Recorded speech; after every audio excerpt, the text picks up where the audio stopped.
Good morning, delegates. Welcome to day 3 of our virtual SNP conference, and apologies for a slightly delayed start there.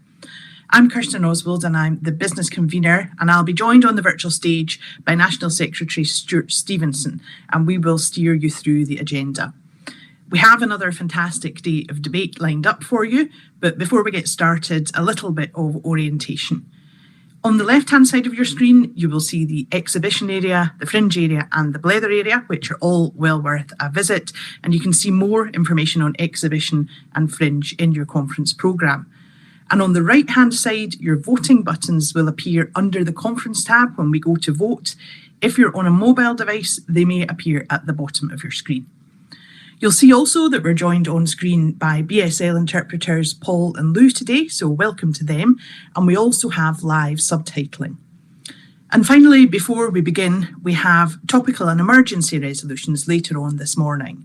They're entitled National Insurance Hike, Forestry Grant Scheme, and Scottish Parliament's Corporate Body. You can see the full text of these resolutions in the reception area, and if you would like to speak, please email debates@snp.org before 11 a.m. So, conference, on to our agenda for today, and I'm really delighted to open our morning by hearing from Cabinet Secretary for Finance and the Economy, Kate Forbes, MSP. Good morning, conference, once again from the Highlands. Much has changed since we met virtually in the autumn. For starters, last time I addressed you, I did so outside at the end of November, and I'm pretty sure I got a touch of frostbite. Hopefully the September weather will be kinder if the rain stays off. We've also had an election with faithful friends retiring and new MSPs joining us. And I'm also addressing you in my new role as Finance and Economy Secretary. And to top it all off, I even got married, and that feels like the biggest change of them all.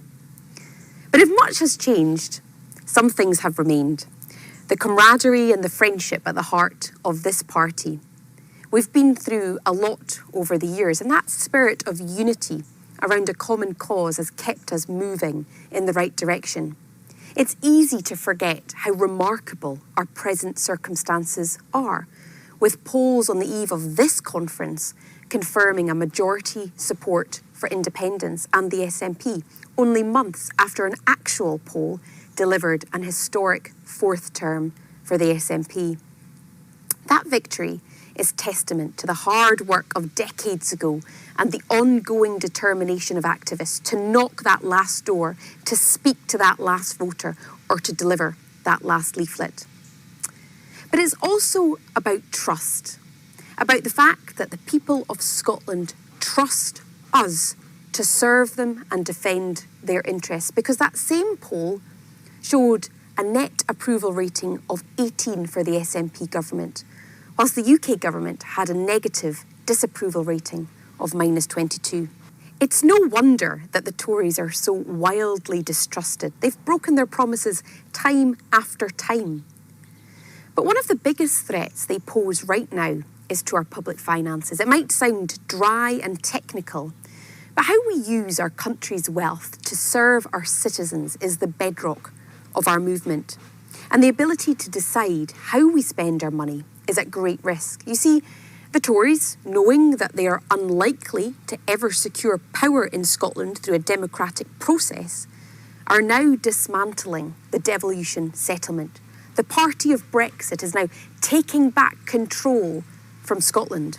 The internal market bill, the levelling up fund, the so-called union connectivity review, all of these ways are just for the Tories to bypass devolution and to redivert money that should come via the Scottish Government. They're doing that to impose their pet projects on Scotland, all wrapped up in a Union Jack.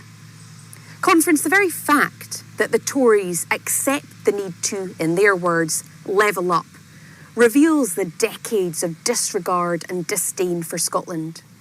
But levelling up is a con, and it is anything but a fair and rightful redistribution of wealth and resources.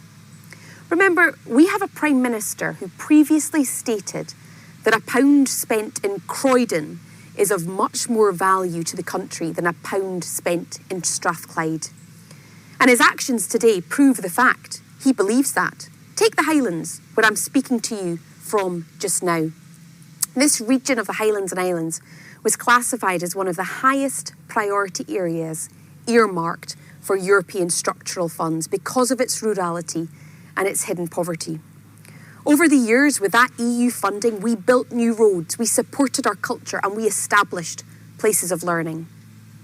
Yet when it comes to the UK government's levelling up agenda, the Highlands and Islands are classified as one of the lowest priorities, in sharp contrast to the wealthy areas represented by Conservative MPs.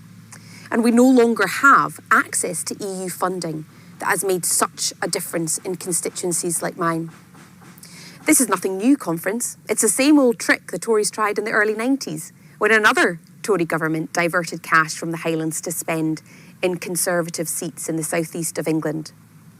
But perhaps the most shocking part of all of this is that it is no longer shocking.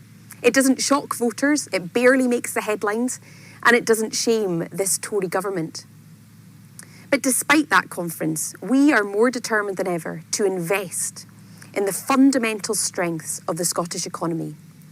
Those strengths have delivered the 5th consecutive month of economic growth, and economists now think that we'll recover almost 2 years faster than originally thought. That's thanks to our innovative businesses, our enterprising workers, and our thriving local economies. To listen to some, you'd think Scotland was a basket case, and yet the evidence shows that we have a strong economy that can compete with and outperform countries of a similar size in Europe and across the world. Our food and drink industry continues to outperform the rest of the UK, creating jobs and wealth. We're a trading nation with a long and proud history of exports, which have increased in almost every year between 2010 and 2018. We're one of the top destinations for foreign direct investment, with our cities in the top 10 most attractive cities. Our tech sector is forecast to be our second fastest growing sector, and Scotland is home to over 40% of the UK's wind and water energy generation capacity. We're spending more on research and development, with Scotland's universities amongst the best in the world. Why does any of that matter? Because it demonstrates that we have all the strengths we need to succeed on our own. That in fact, we have even greater natural wealth and resources than most other small and successful advanced economies.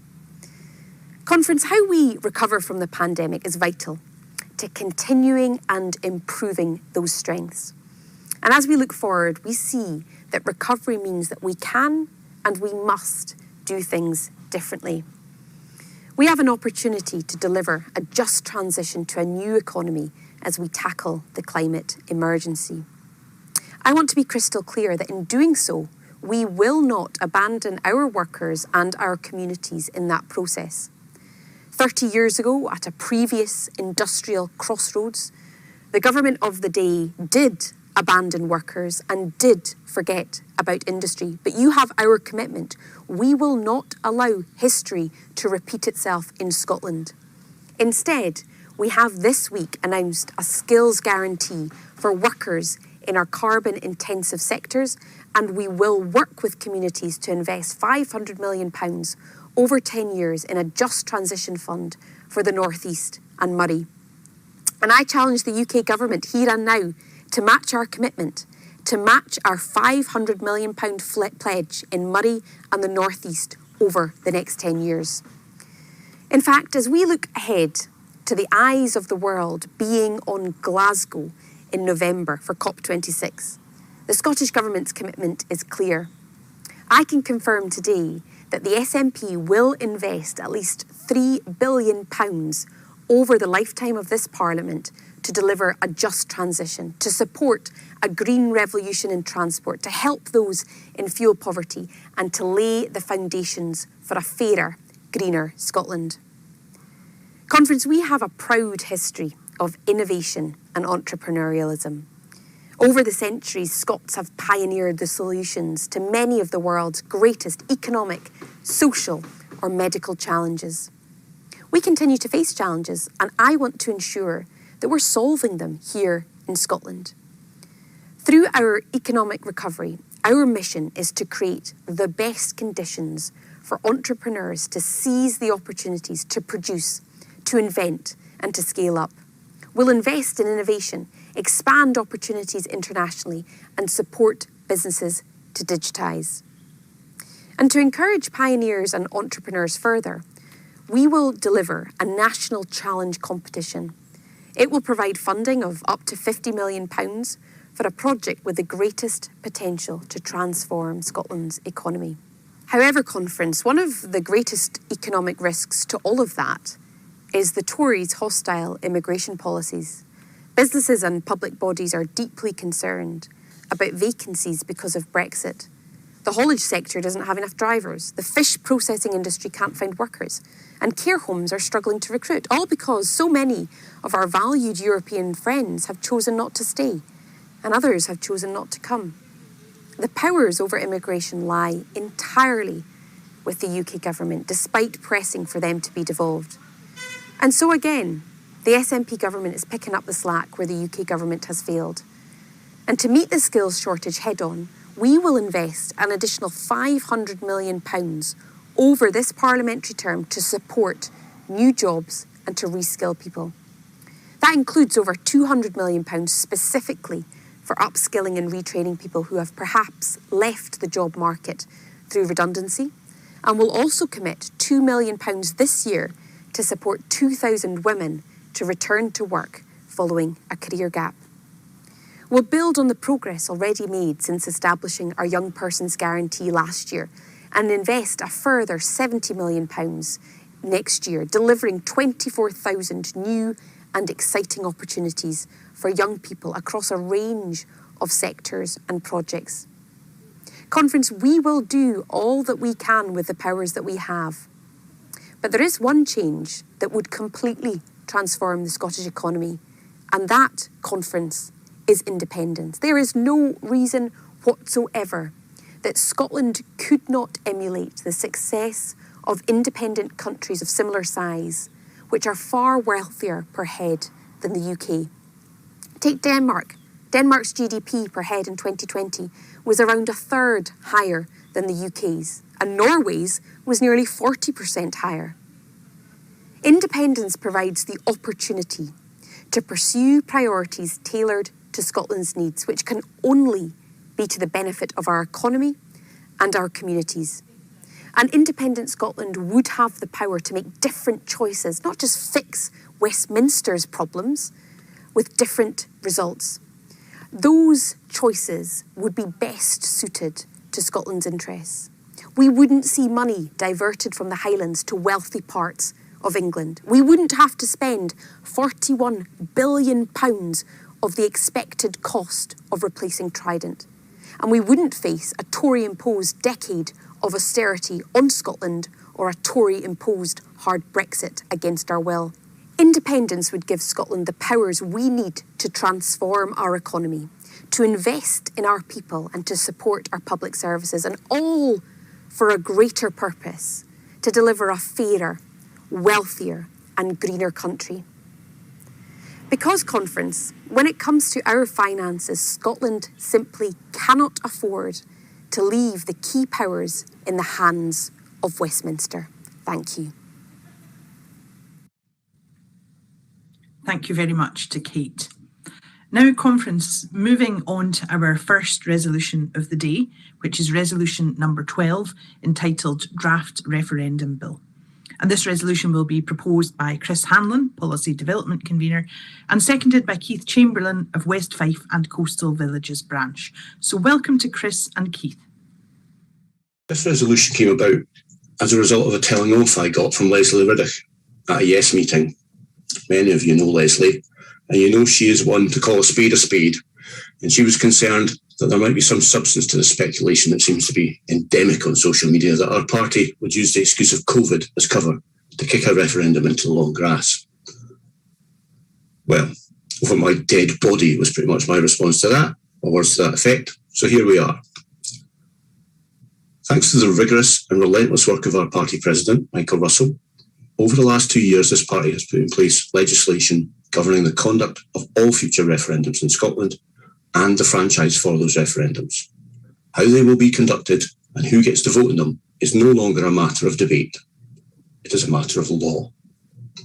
In May of this year, we asked the sovereign people of Scotland to authorise the next Scottish Government to hold a referendum on drawing to a close a political union with the rest of the United Kingdom that is no longer fit for purpose and can only hamper our efforts to rebuild from COVID.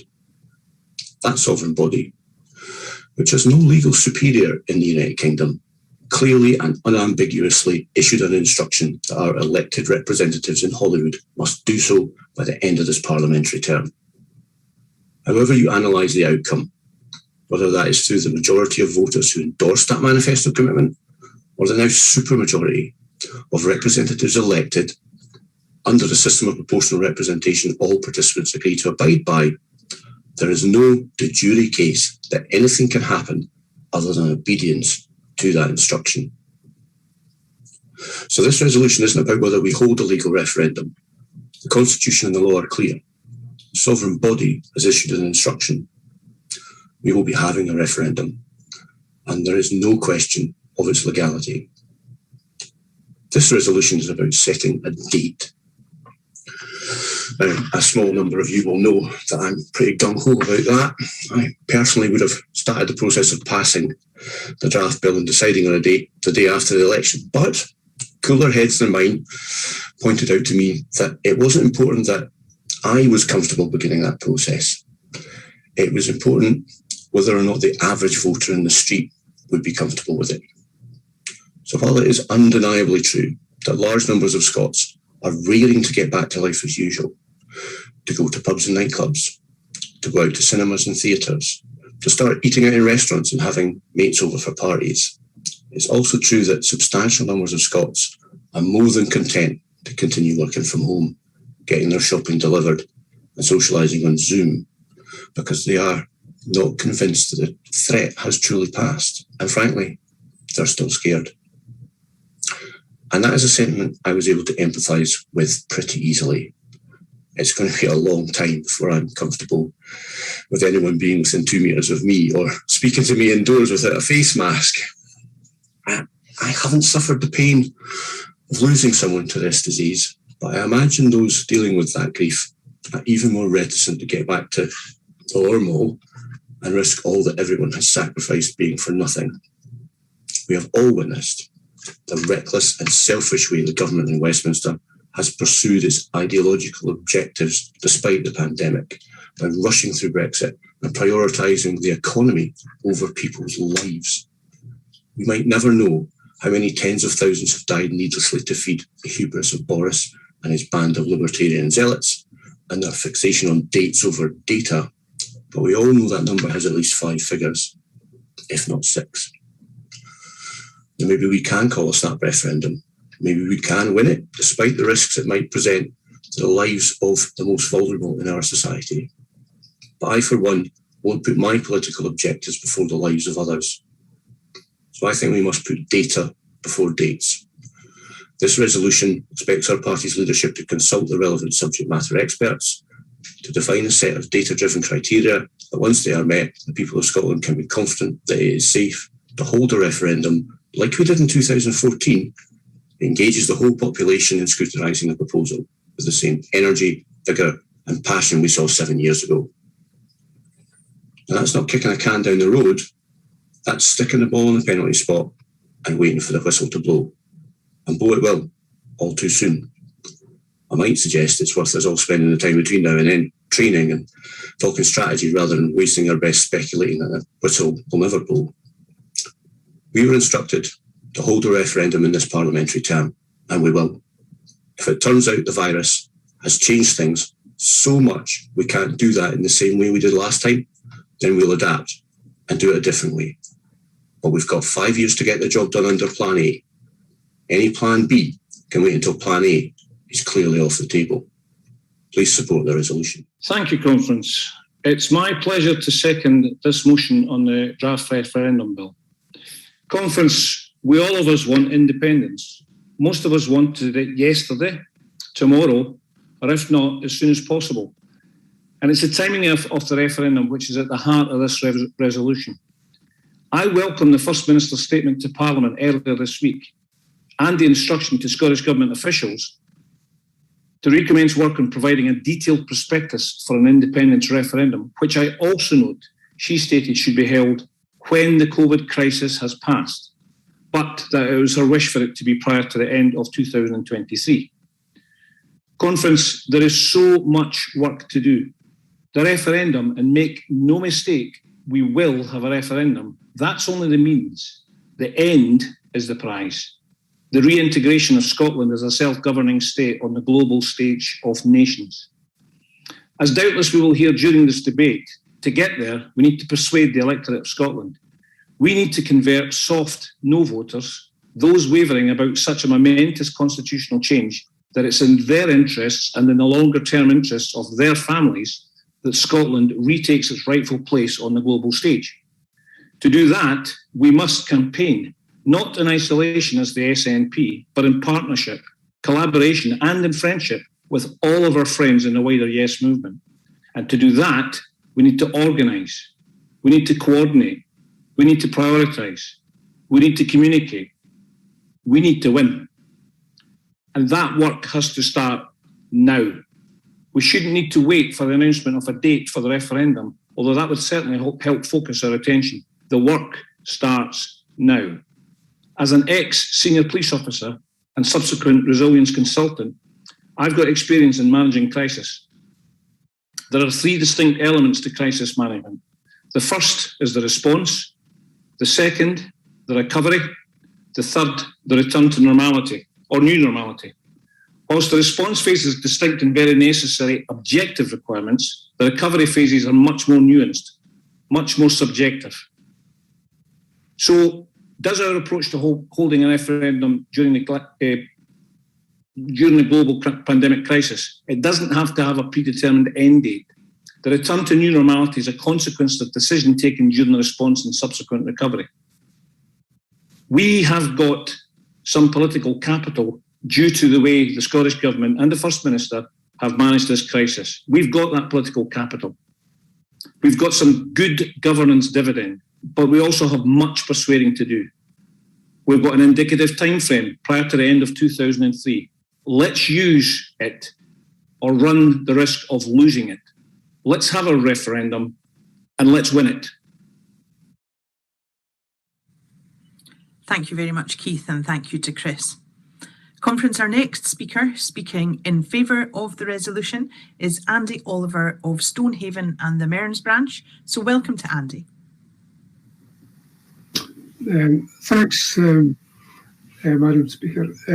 Conference, the UK Constitutional Monitoring Group, I've never heard of them before, has published its first report scrutinising the changes made to the UK Constitution. One of the points that concerns them is the lack of clarity on how a nation might leave the UK and how any referendums to do that should be held.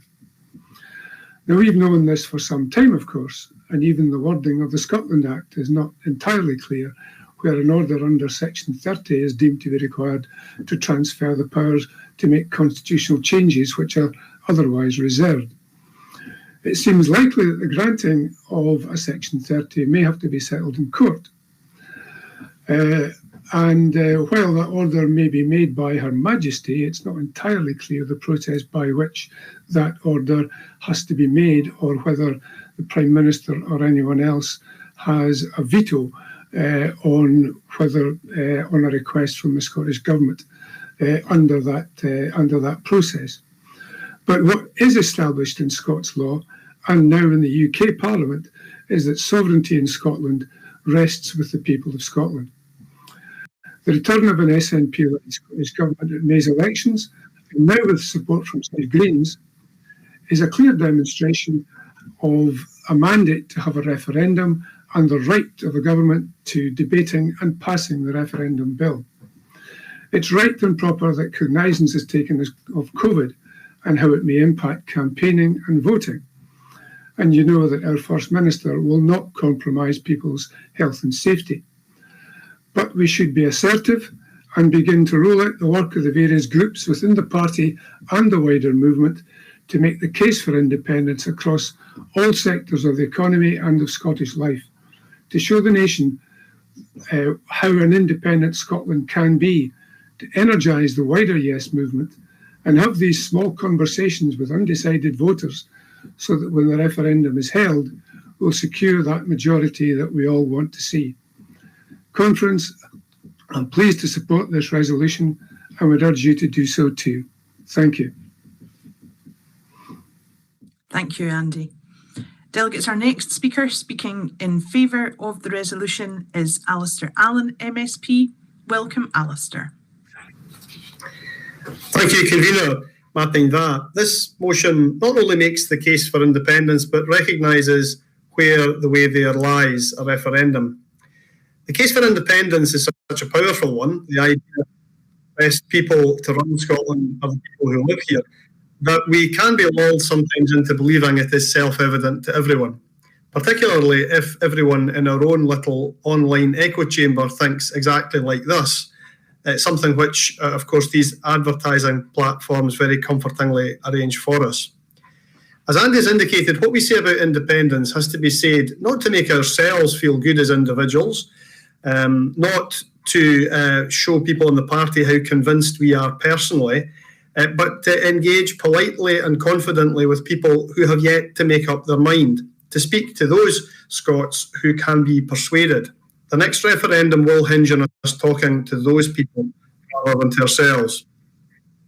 The motion recognises the spirit of all of that and sees, as do more and more Scots, that the next referendum is coming. That much has been confirmed in recent days by the First Minister when she said that, assuming that the pandemic can be brought under sufficient control, we will legislate for a referendum to take place by the end of 2023. If the Prime Minister decides to set his face against the referendum legislation through the courts or by other means, then any vestigial notion that the Union is a voluntary partnership will have been undermined forever. There was a time when all the opponents of independence needed to say was that the issue of independence did not arise, as most Scots didn't support it. They can say that no longer. Boris Johnson leads a UK government whose party has not won an election in Scotland since the 1950s. Every step he takes to stand in the way of Scotland's democracy further undermines faith in that union. Convener, as Kate Forbes emphasised, winning independence is a team sport. Many people in this party have been campaigning for independence for 30 or sometimes even 60 years, since a time when the very idea of independence was not only ignored but widely ridiculed. Today, by contrast, a generation is growing up who, according to all available evidence, overwhelmingly view independence as the obvious choice. We can each of us play our part in making that independence a reality, so Conference, support the resolution. Thank you, Alistair. Delegates, our final speaker speaking in favour of the resolution is Josh Menny of Aberdeen Donside branch. So please welcome Josh. Hello and thank you, Kirsten. The run-up to the 2014 independence referendum is a time all of us living in Scotland will remember well. The great buzz and excitement, the optimism and aspiration of the prospect that we could break free from the shackles that tied us to Westminster, the absolute elation with attending the independence rallies and seeing all the saltire flags, the smiles and positive vibes from fellow independence supporters, the bagpipes playing in the background and speaking with people on the doors about what Indy could mean for Scotland. The thought that maybe, just maybe, we could finally be the Scotland, the independent nation that all of us here want and know we can become. There was an honest sense of togetherness then and an understanding of our aim and willingness to work together to bring about independence. And independence was not to be a means to an end, but the path to a new beginning. And I want to ask you this, do you remember back then when the way to inspire and change hearts and minds was probably most reliant on door knocking and face-to-face campaigning on what Scotland could become? But now, while those things are still very important, we have seen things transform since then. Comparing the leadership in Holyrood and Westminster, Nicola Sturgeon has evolved how we now change the hearts and minds of people toward independence in Scotland. Through confident leadership, aspiration for Scotland, and making transformative change even within the devolved powers of the Scottish Parliament, it's painted a tale of two governments here. While the UK government and Westminster target the already hardest hit in society by slashing universal credit by £20 per week, while simultaneously imposing hikes on national insurance, which in turn will also hit the poorest the hardest. How are people who are living on or already below the breadline going to cope?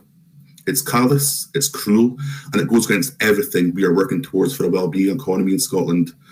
The union tax imposed on us against our will, just like almost every other policy imposed on us by the UK government, who are so far removed from the needs of us here in Scotland. So cuts to universal credit, the union tax, the rate clause, deliberate failure to set mandatory living wage, rising use of food banks driven by these policies. Meanwhile, the number of billionaires across the UK has increased, with the wealth of the richest skyrocketing by over £106 billion under their policies. All this while people are hungry in their homes and on our streets. So contrast this to the policies of an SNP Scottish Government delivering the Scottish Child Payment with a commitment to doubling it, providing free laptops to school children, free school meals to all primary school children all year round, working to make dental care free for all, free bus travel for under 22s, free prescriptions for all the baby box, free personal care for all who need it, and free higher education, bikes for children who can't afford them, and so much more. That is the priorities of our SNP Scottish Government. So what is it then the UK government are doing to support people in Scotland? So with that record of leadership under the SNP led by Nicola Sturgeon, while also navigating us through the worst global pandemic in living memory, for me that comparison is a tale of two governments, not only proving Scotland can be an independent country, but confirms Scotland becoming an independent country is an absolute necessity. People have confidence in the Scottish Government, particularly under the leadership of someone who has put the safety and well-being of the people of Scotland first and throughout. Responsible leadership during one of the most unstable times. Our strength for boosting the case for independence is, of course, taking to the streets for door knocking, the positive vibes at pro-independence rallies. But as our First Minister has shown, she has gained the confidence of a nation in effective governance and responsible leadership.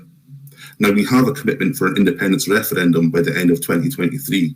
So let's now get behind our leader and ensure we are match fit for the independence referendum we all know is coming. Thank you, Conference, and please back this resolution. Thank you, Josh, and to all our speakers. I have no cards in to speak against delegates, so we'll now move to voting. It seems like we're all getting the hang of voting online, so we've shortened the time allowed for that a little bit. Just to remind you, your voting buttons will be on the right-hand side of your screens under your conference tabs, or they may be at the bottom of your screen on some mobile devices. So please vote now.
Thank you, delegates.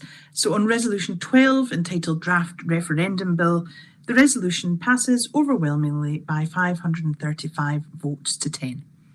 Let's move on now to our next resolution, which is resolution number 13, entitled Rejections of Nationality and Borders Bill, to be proposed by Anne McLaughlin MP and seconded by Graham Campbell, BAME convener. Welcome to Anne and Graham. Thank you, convener. Conference, I cannot begin to tell you how utterly stunnered I am with this Nationality and Borders Bill. Stunnered, depressed, verging on distressed, horrified. Honestly, don't know where to start. In the time I have, I can't cover all of it, so I'm just going to do my best to focus on three of the worst aspects. First of all, this legislation will criminalise people for seeking asylum and also those who help them. If someone arrives by boat, for example, but also in other ways, or hasn't got prior permission, they'll be charged and could face up to 4 years in jail. I would encourage everybody to read up on the horrendous journeys people have to make and the terrifying risks they have to take simply to find a place of safety. We should be in awe of these people and forever grateful that most of us will never have to endure what they endure. But the UK wants to sling them in jail, and that is nothing short of wicked. The Home Secretary says there's no need. They can simply apply in advance and arrive via the so-called safe and legal routes. Well, where are those routes? Who can access them? Certainly not the thousands of Afghans we left behind, people that the UK government says are entitled to be here, including loved ones of my constituents. There still are no safe or legal routes. The idea that by the time this legislation is enacted, they'll have set these routes up across the world is nonsense. So they're going to criminalise people for seeking our protection. Next on the list of astonishing things about this bill is that it simply disregards the rule of law, simply disregards it. Conference, since I became the party's spokesperson at Westminster on justice and immigration, my eyes have been regularly popping out my head at the blatant and open disregard for international legislation that the UK freely entered into. Article 31 of the Refugee Convention prohibits penalising someone for the way in which they reach a country, or for that matter, arriving so-called illegally. Nowhere in there does it say that someone cannot transit through another country to get here. So never believe their lie that it does, and never let it go unchallenged. Finally, I want to say something about communal accommodation. Throughout the pandemic, we have argued against people moving into hotels, hostels, and the so-called mother and baby unit in Glasgow. And they said it was a temporary measure. We just knew it was part of an ideological shift, and we were right, because this bill makes it clear that they don't want people seeking asylum to live in our communities. You know, Conference, in my street in Denniston in the East End of Glasgow, there are students, there are MPs, well, there's one, and there are people seeking asylum. That's what a community is, a mix of people with different experiences and different things to offer. And I know Graham's going to share a story of how a fantastic Glasgow community came together with their neighbours seeking asylum. They want them away from us, away from the support systems. And I have read some horrific research about the impact these places have on people's mental health, which is why the Republic of Ireland got cross-party consensus that they will move away from that model. Conference, here's a couple of facts for you. They're saying they're doing it because we can't cope with the high level of people seeking asylum in the UK. That is just lies. We take in a tiny proportion of the world's displaced people. Do you know which countries take the most proportionately? Ethiopia, Kenya, Chad, Uganda. The poorest nations of the world are the most generous when it comes to giving refuge. And the richest even feature in the top 10. France does not do well. Still, they take in twice as many as the UK does. Another fact you might want to be aware of is that Australia discovered, after offshoring people for years, another vile inclusion in this bill, that it had zero impact on the number of people arriving by boat. They've tried it, didn't work. What's the UK's excuse now? Well, they don't have one, which tells me this is about nothing more than right-wing political ideology. They just won't admit it, because it might tarnish their reputation as the bastion of democracy, the civilisers of the world. Why, Conference? Is it all right for them to have let themselves into other people's countries, taken over, exploited their resources, and even to this day to have their fingerprints all over the reasons many people have to flee their countries, but somehow it's not okay for those people to flee to our shores? And pandering to right-wing media is no excuse. Their job is not to fall in line with that. It's to show leadership, as our government in Scotland has always done. Because when you show leadership, when you try to win over hearts and minds by telling the truth about this world, it works. That's why those seeking asylum feel more welcome in Scotland. Not that life is just dandy, of course it isn't, and we all have to do more, but at least Scotland recognises its international and moral obligations. Sadly, we also recognise that we're prevented by the UK government from living up to them. I despair for those having to live under this toxic environment, and I will always offer my solidarity, but I'll also work even harder to ensure that Scotland's vote is yes to independence, so that we at least can continue to treat vulnerable people with compassion and dignity. Thank you. As a tenant activist in Sighthill from 2002 to 2011, I saw firsthand how refugees from many countries nearly all escaped through non-conventional channels. Springburn today is a multicultural community of which I'm proud to represent. After 20 years of receiving refugees, our communities come together in solidarity and help integrate asylum seekers. It's the kind of solidarity that Glasgow people showed again in Kenmure Street when we stopped that detention in one of our proudest ever days. But we know that most people leave their countries without the permission of the repressive regimes they are escaping. But in the hostile UK environment asylum system, proving a well-founded fear of persecution involves an unreasonable burden of proof. Everyone who knows anything about repressive regimes, whether they're in Burma, Eritrea, or in the past in countries like apartheid South Africa, knows that when you're escaping for your life, it literally means that you're escaping for your life. No regime is going to say, here's the proof that we're oppressing. Oh, here's your exit meeting. There you go, pal. Escaping for your life means that. God forgive if any of us ever had to escape Scotland. We know if this evil bill was in place, most of the refugees you've ever known, and I've ever known, would be criminalised. Even more pernicious, desperate people in boats in the English Channel are coming, not because the system is too soft, but because it is too closed. Almost no one can arrive here legally now. But what if you followed the advice of Theresa May or the architect of hostile environment to come through the right channels? Some Somalis and Congolese I know have spent their entire lives, many decades, like the Palestinians, literally decades in UN camps, no chance of refuge in the country they seek, without the right of citizenship in the countries that they're residing in.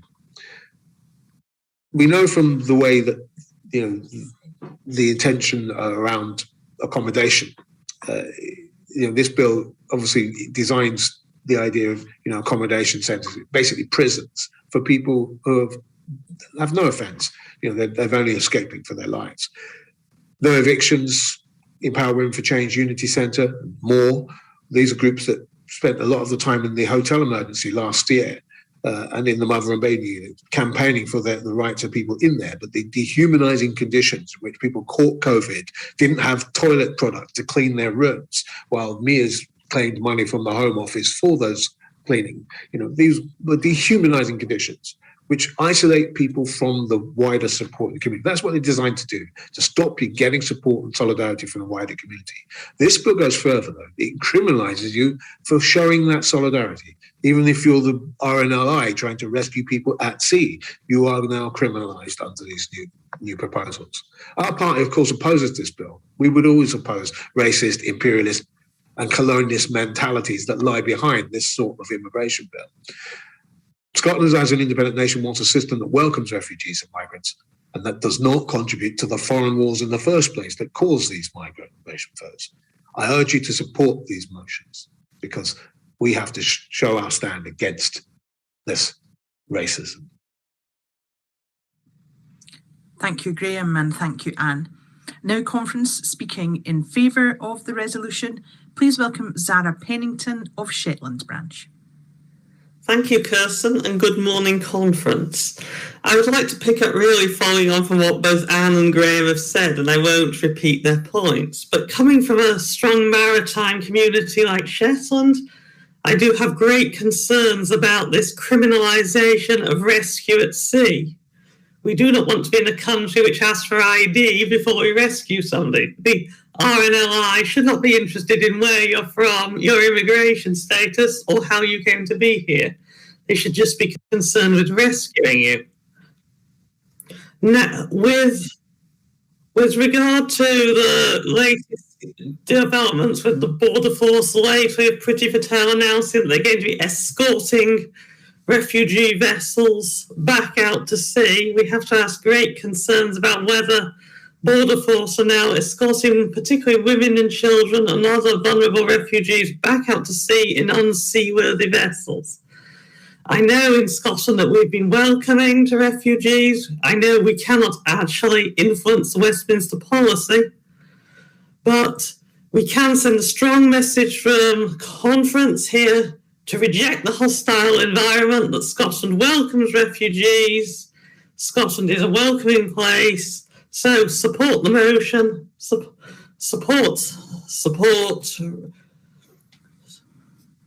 support the motion, conference, and reject hostile environment. Thank you. Thanks very much, Sarah. And Sarah was our final speaker on that resolution, delegates. So let's move now to a vote. If you can look for your voting buttons, and please vote now.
Thank you very much, delegates. And for Resolution 13, entitled Rejections of Nationality and Borders Bill, the resolution passes overwhelmingly by 511 votes to 8. So let's move now, Conference, to our next resolution, which is resolution number 14, entitled Freeports in Scotland.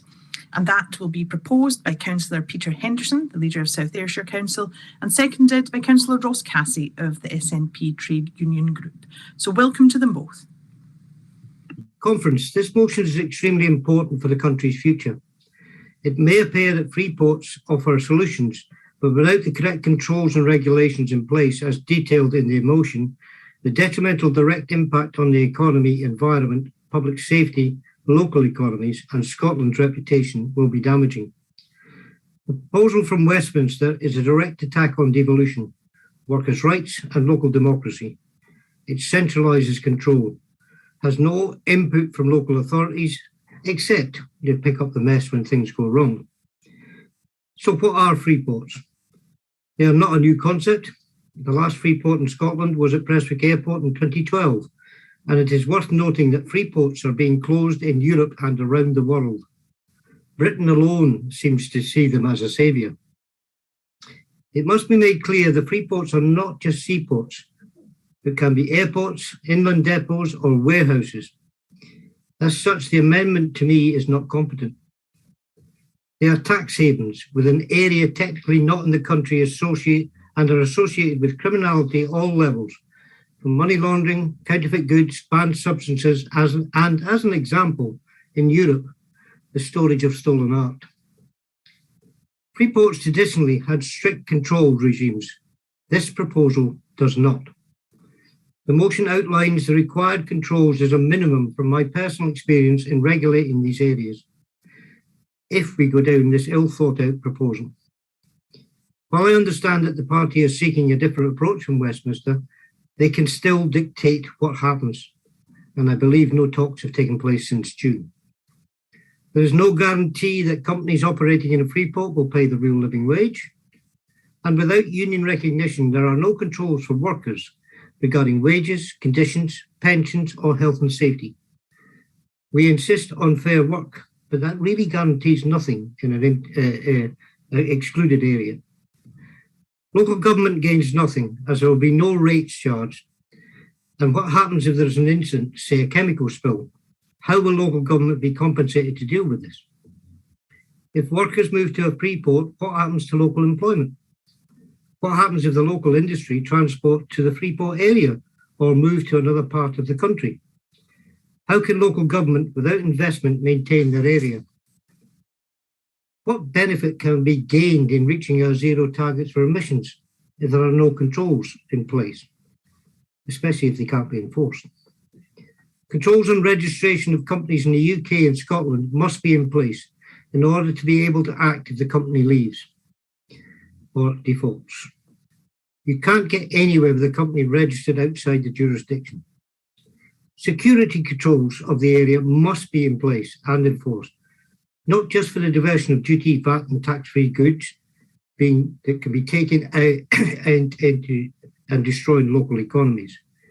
But if they are illegal or counterfeit, what about public safety and health? How do you prevent people traffickers? Customs and environmental controls to ensure that no banned or illegal goods are used. Health and safety controls for the obvious reasons. As the proposal stands, there is no inclusion of these controls. The control of money laundering and criminal activity, and there are no plans for additional staff. I hope in a short speech you can understand that without the points in the motion being adopted, the Freeport is an open goal. The government receives no duty, VAT or tax from operators, so who profits?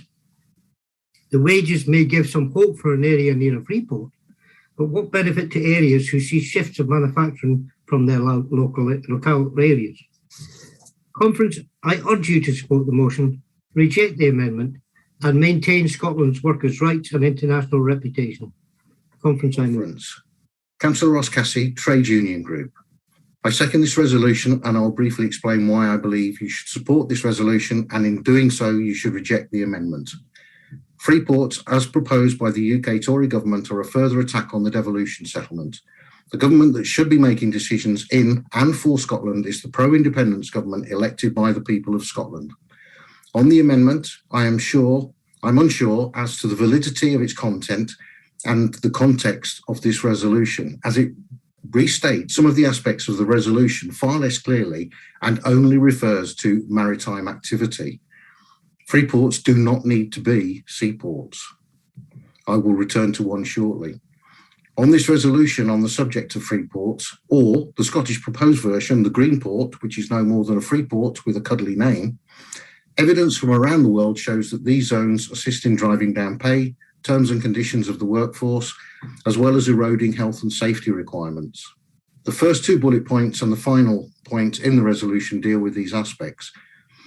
The East Midlands Freeport, nowhere near the sea, on the 21st of July this year, Unite the Union signed a recognition agreement with a large logistics company operating within this zone for its workers. The Greenport proposal only seeks companies sign up to the business pledge.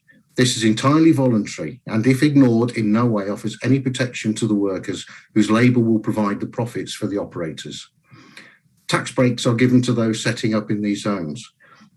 That means less money coming into local and national government. There will be services that will be required, such as environmental health and trading standards. These will need funding. The reduction in income must not lead to a reduction in the service the public rightly expects from us. These zones also have the potential to depopulate our rural communities. Businesses will set up in these zones and they will need workers. Public transport is expensive. I fully realise that in the policy programme, fairer transportation costs is to be looked at. That is then, however, and we are here now with these tax havens looming large.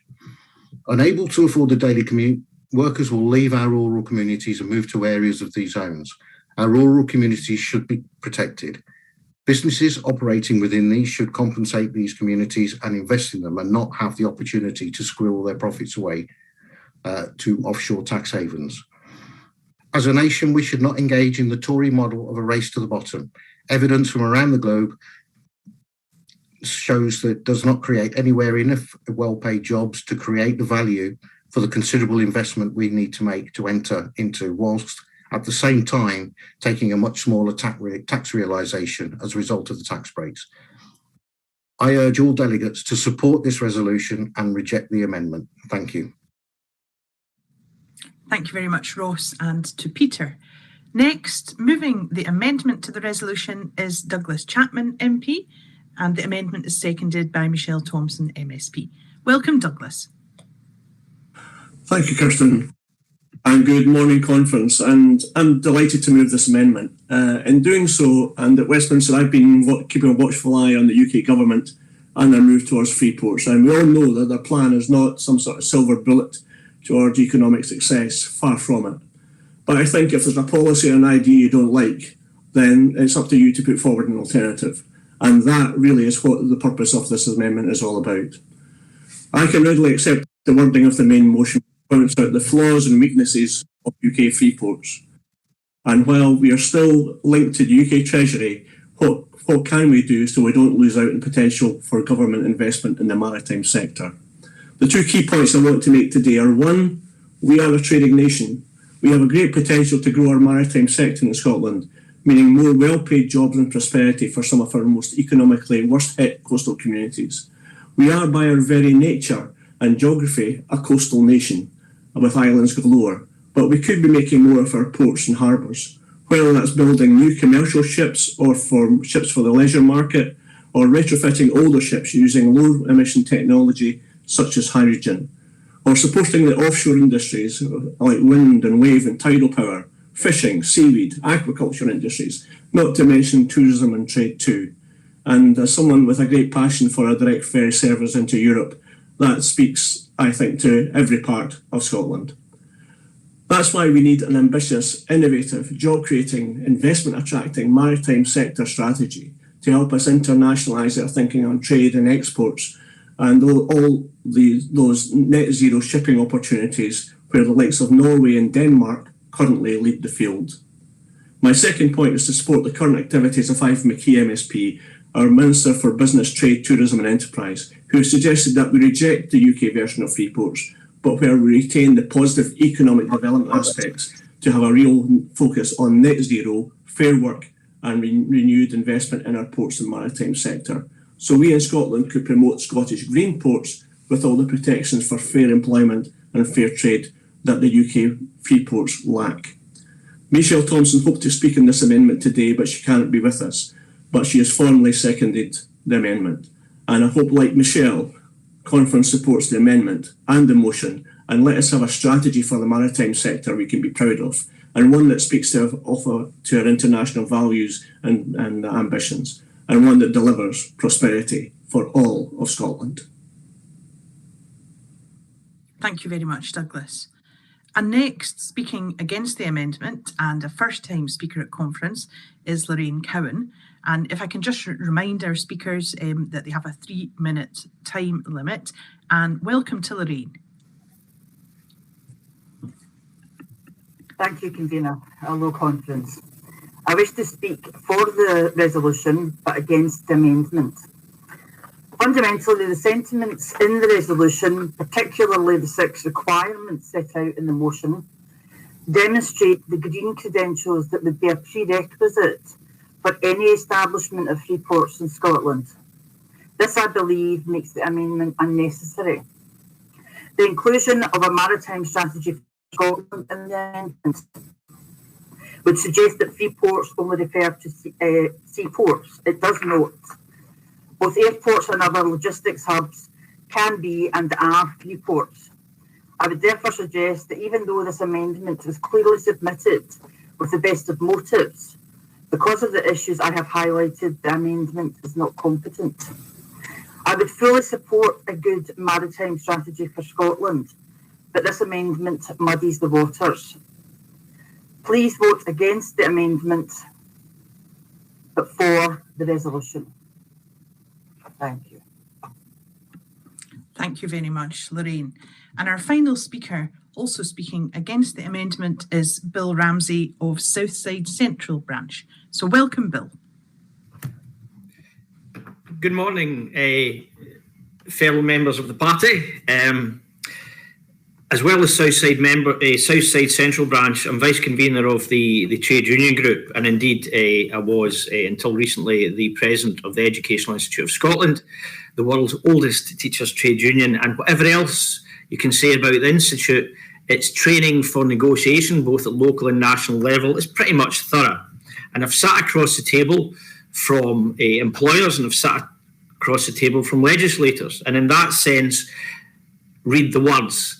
Whatever the final agreements actually are, that's really important.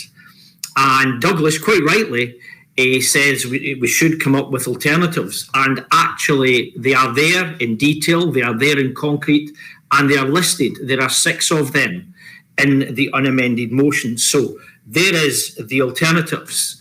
Now, let us assume, and I don't think they will, the Johnson government were to go for the green ports idea. They won't. That's not how Johnson operates. But let's assume he decided to be canny about it, a bit Machiavellian.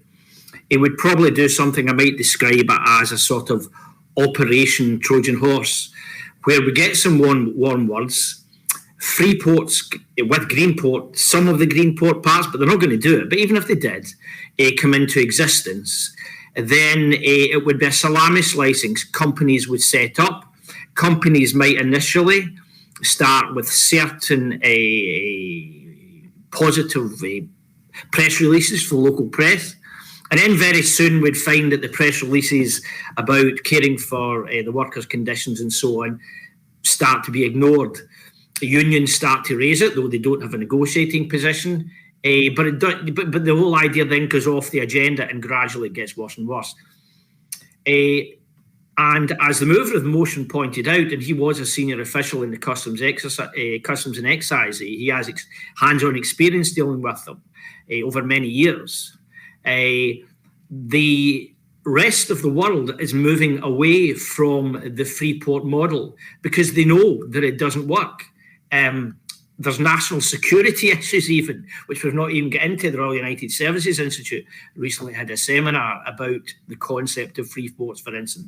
So They are, at best, they're a Trojan horse, which will be really difficult to campaign against after they're established. But if the Johnson government may well be pressing ahead. So under those circumstances, what the motion isn't just against Freeports, it lays out criteria that's needed for proper sustainable jobs, sustainable local economy. So please support the unamended motion. Thank you. Thank you very much, Bill. So, delegates, let's move on now to voting on Resolution 14. We will vote firstly on the amendment and then move on to vote on the resolution. So, firstly, on the amendment to Resolution 14, please locate your voting buttons and vote now.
Thank you very much, delegates.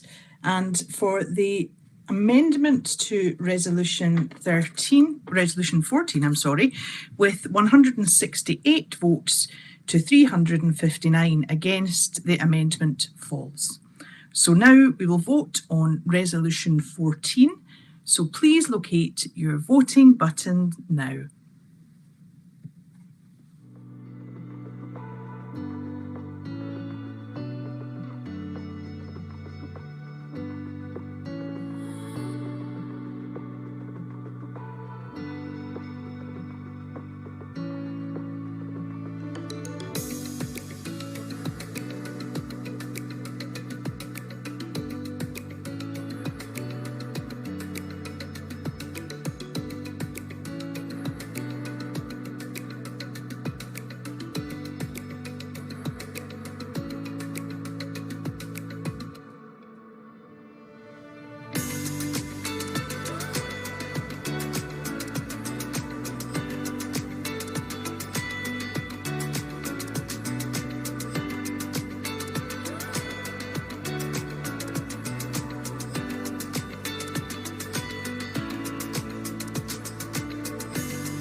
Thank you very much, delegates.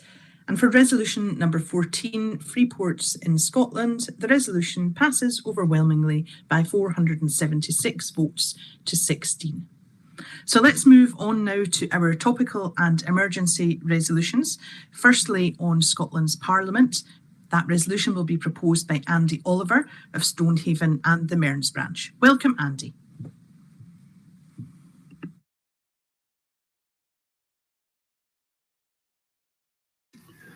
Oh, sorry, trying to unmute.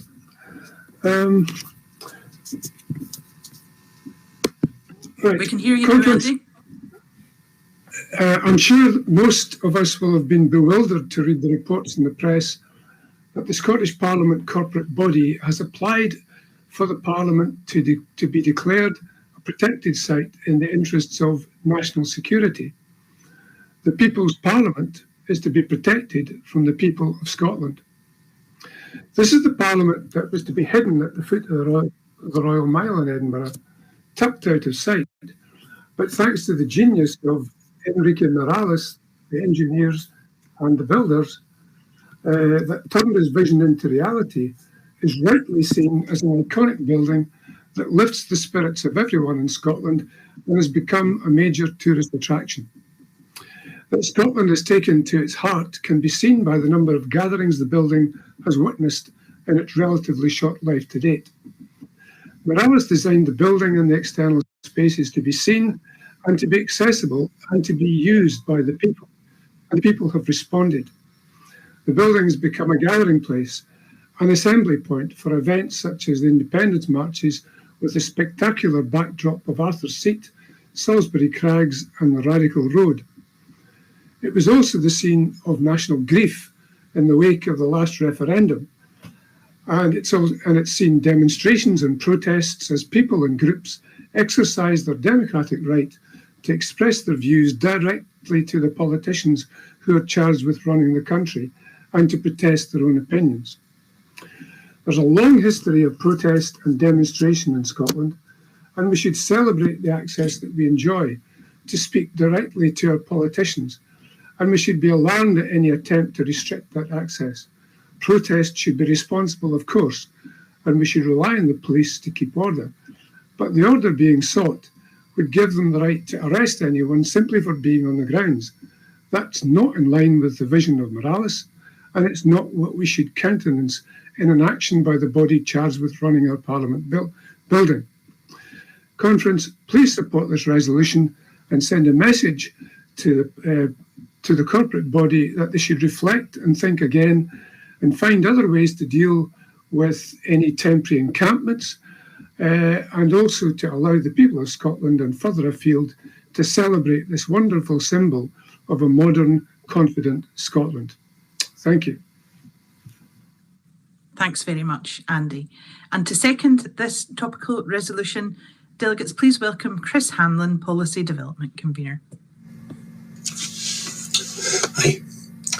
It is a mark of a mature and well-run organisation that it has the capacity to listen to the advice of critical friends and to take a step back, to analyse a situation dispassionately. We all make mistakes, and it is the mark of good leadership to be able to put ego aside, put up one's hands and say, in the cold light of day, that looks like a poor decision. Let's revisit it. It is a particularly rare trait in politics, unfortunately, as the Keystone Cops blundering from one disaster to the next of the UK's Tory government over the last 5 years has so ably demonstrated. Nobody is ever wrong, they have always said, and someone else is always to blame. You only ever see contrition once they're out the door. Who can forget Priti Patel being sorry that we felt that way about whatever fascist adjacent policy she was being raked over the coals for that week. We are fortunate, on the other hand, to have leadership that has the self-awareness to recognise when mistakes have been made, and the political nous to know that owning up to them earns you far more trust from the electorate than blindly insisting that everything is fine while the world burns down around you. We have seen that over the last 18 months, as our First Minister has capably steered us through this pandemic with a forthrightness and honesty that is greatly admired around the world. That is why I am very pleased to be seconding this topical resolution. Plans have clearly been developing for some time to address very real issues raised by long-term encampments on the grounds of Holyrood, but have only really come to public attention this week. There is a clear and broad consensus across the entire independence movement that the solution adopted It's very much a sledgehammer employed to crack a nut. I can tell you from recent experience that sometimes using a sledgehammer to smash a problem is a satisfying experience. I also know that most of the time it is very much the wrong choice. We shan't dwell on how often I have ended up in A&E with DIY-related injuries, but I can tell you that as I get older and collect the scars of my younger self for those decisions, I have learned that it is very important to choose the right tool for the job and to take the time to consider just how easily a particular approach might spin wildly out of control and head towards Darwin Award territory. It is never a good idea to apply more power of force than strictly necessary. Saying you will not use that power in a particular manner just isn't good enough. Once you open Pandora's box, it is often not up to you how the contents are used, and it can be very difficult to stuff everything back in again once you realise your error. 4 years of a Trump presidency ought to have taught the whole world that lesson. It's not good enough to say we would be benign dictators and not use this power for evil. You have to consider what a dictator might do with such power, like the bullies and authoritarians that permeate the upper echelons of the Tories and the modern Labour Party. In this instance, it is probably the beginning of wisdom to turn about and think again.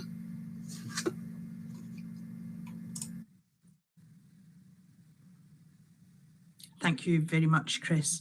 And our next speaker speaking against the resolution is Carol Dew of Stranraer Branch. Welcome, Carol. Thank you, Convener. As a disclaimer, I should say that I am MSP staff. I work remotely. I've never even had the privilege of being to the Parliament yet.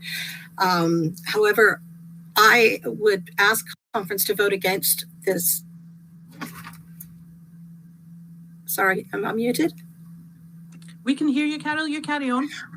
Oh, okay, fine. Thank you. Sorry, I was getting some feedback there. I would ask conference to vote against this resolution because for a couple of different reasons. Despite the name, the Scottish Parliament corporate body is not some anonymous corporation. It's made up of MSPs from all parties. These are MSPs who want to do this, not some anonymous corporate, not some wannabe dictator thing. Okay. The purpose of what they want to do is to protect our MSPs, to give them the same amount of protection that Westminster MPs have, that the Welsh Senate has. It's not to keep peaceful protesters out. It's to keep people from climbing on the roof of the building. It's to keep people from surrounding our MSPs' cars when they're trying to leave Parliament in the evening. As you can probably tell, I was pretty upset, by my accent. I was pretty upset on January 6th watching what happened to the Capitol, in the US Capitol.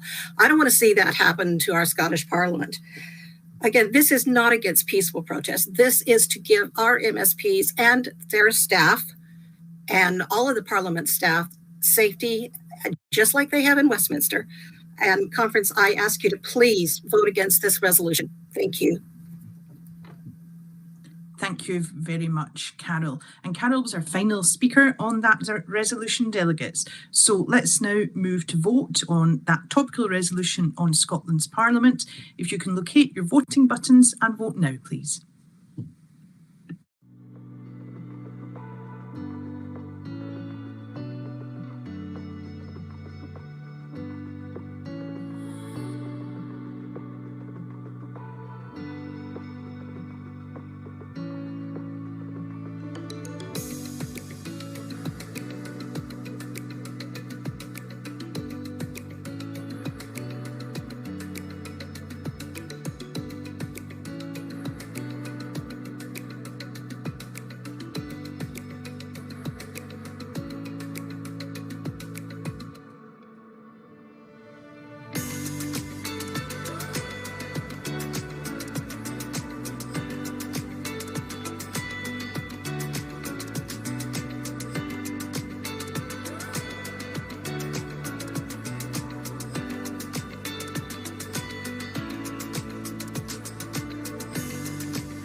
Thank you very much, delegates.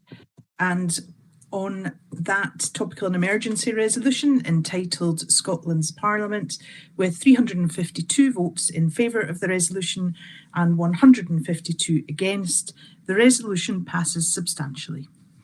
So let's move on, delegates, to our next topical resolution entitled National Insurance Hike, to be proposed by Alison Thewlis MP. Welcome to Alison.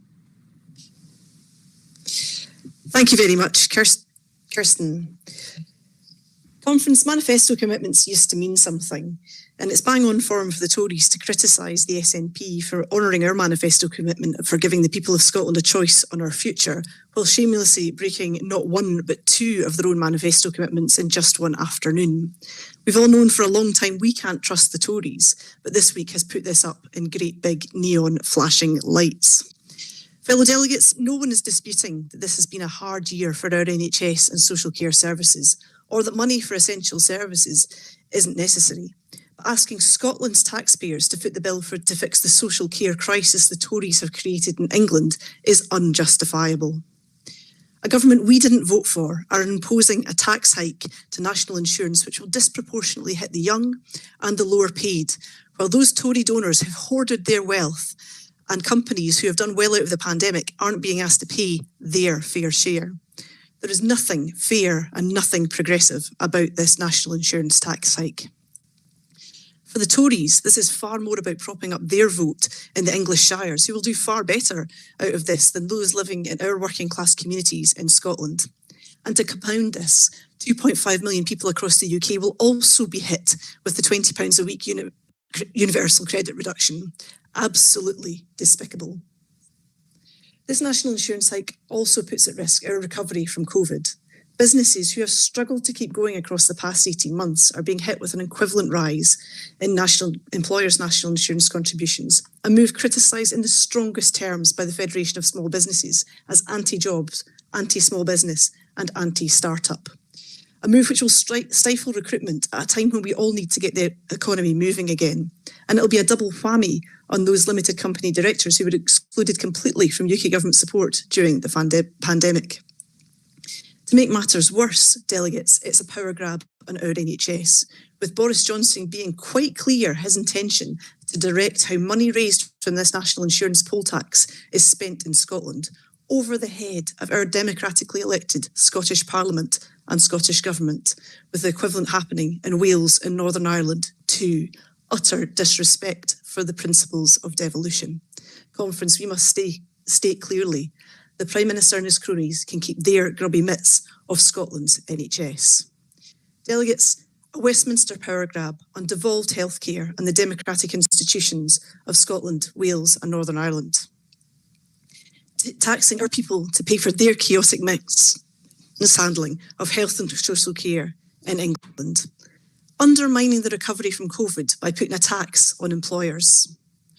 Punishing workers in low pay by cutting their universal credit and hiking taxes on their meagre wages. This is no union dividend, colleagues, as the Prime Minister likes to claim. It's a union dead end, and the people of Scotland must have the choice to take the fastest road out of this union to independence. Support the resolution. Thank you very much, Alison. And speaking next to second this resolution is Neil Gray, MSP. Welcome, Neil. Thank you, Convener. Hello again at conference. This issue really strikes to the heart of why we want independence. A Westminster government we didn't vote for is breaking a manifesto commitment to bring forward a hike in a regressive tax to be paid for by businesses and families in Scotland to fund a failing social care service in England, when we are already delivering and improving social care services in Scotland. And Boris Johnson is going to try to dictate where that money is going to be spent on an area of devolved responsibility. Conference, the Tory power grab continues. At every turn, they're trying to undermine our Scottish Parliament, but people can see through it. The national insurance rise, as Alison has said so eloquently today and over the past week in Westminster, is going to disproportionately impact those on the lowest incomes and our youngest taxpayers. That is to be coupled with a massive cut to universal credit when the £20 per week uplift is removed in the coming weeks, 1 million households across the UK, both in and out of work, will see their incomes cut by 10% overnight. This isn't a small increase to national insurance either. It's going up by 1.25 percentage points, but that is a rise of over 10%. Now, raising tax revenue is not what we're opposed to. It has been estimated that Boris Johnson has now raised taxes in the UK to their highest level since the Second World War. Put that on the side of a bus, Boris. But we want to see progressive taxation to fund good public services. And that is what we are getting in Scotland with Kate Forbes' careful management of our limited tax powers. Our progressive tax system in Scotland is already funding record investment in our health service. It is funding 43% more per head on social care here in Scotland than elsewhere in the UK. It is funding free personal care, and it will fund the new National Care Service.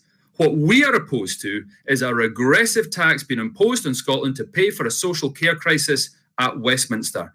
And that is why we need independence delegates to take control of our own resources, to have the power to choose our own priorities, and to never again suffer a government we didn't vote for imposing taxes on us to pay for services elsewhere. Friends, I hope you will support this resolution. Thank you, Neil. And Neil was our final speaker on that resolution conference. So we will now move to voting. If you can locate your voting buttons, please, and vote now.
Thank you very much, delegates.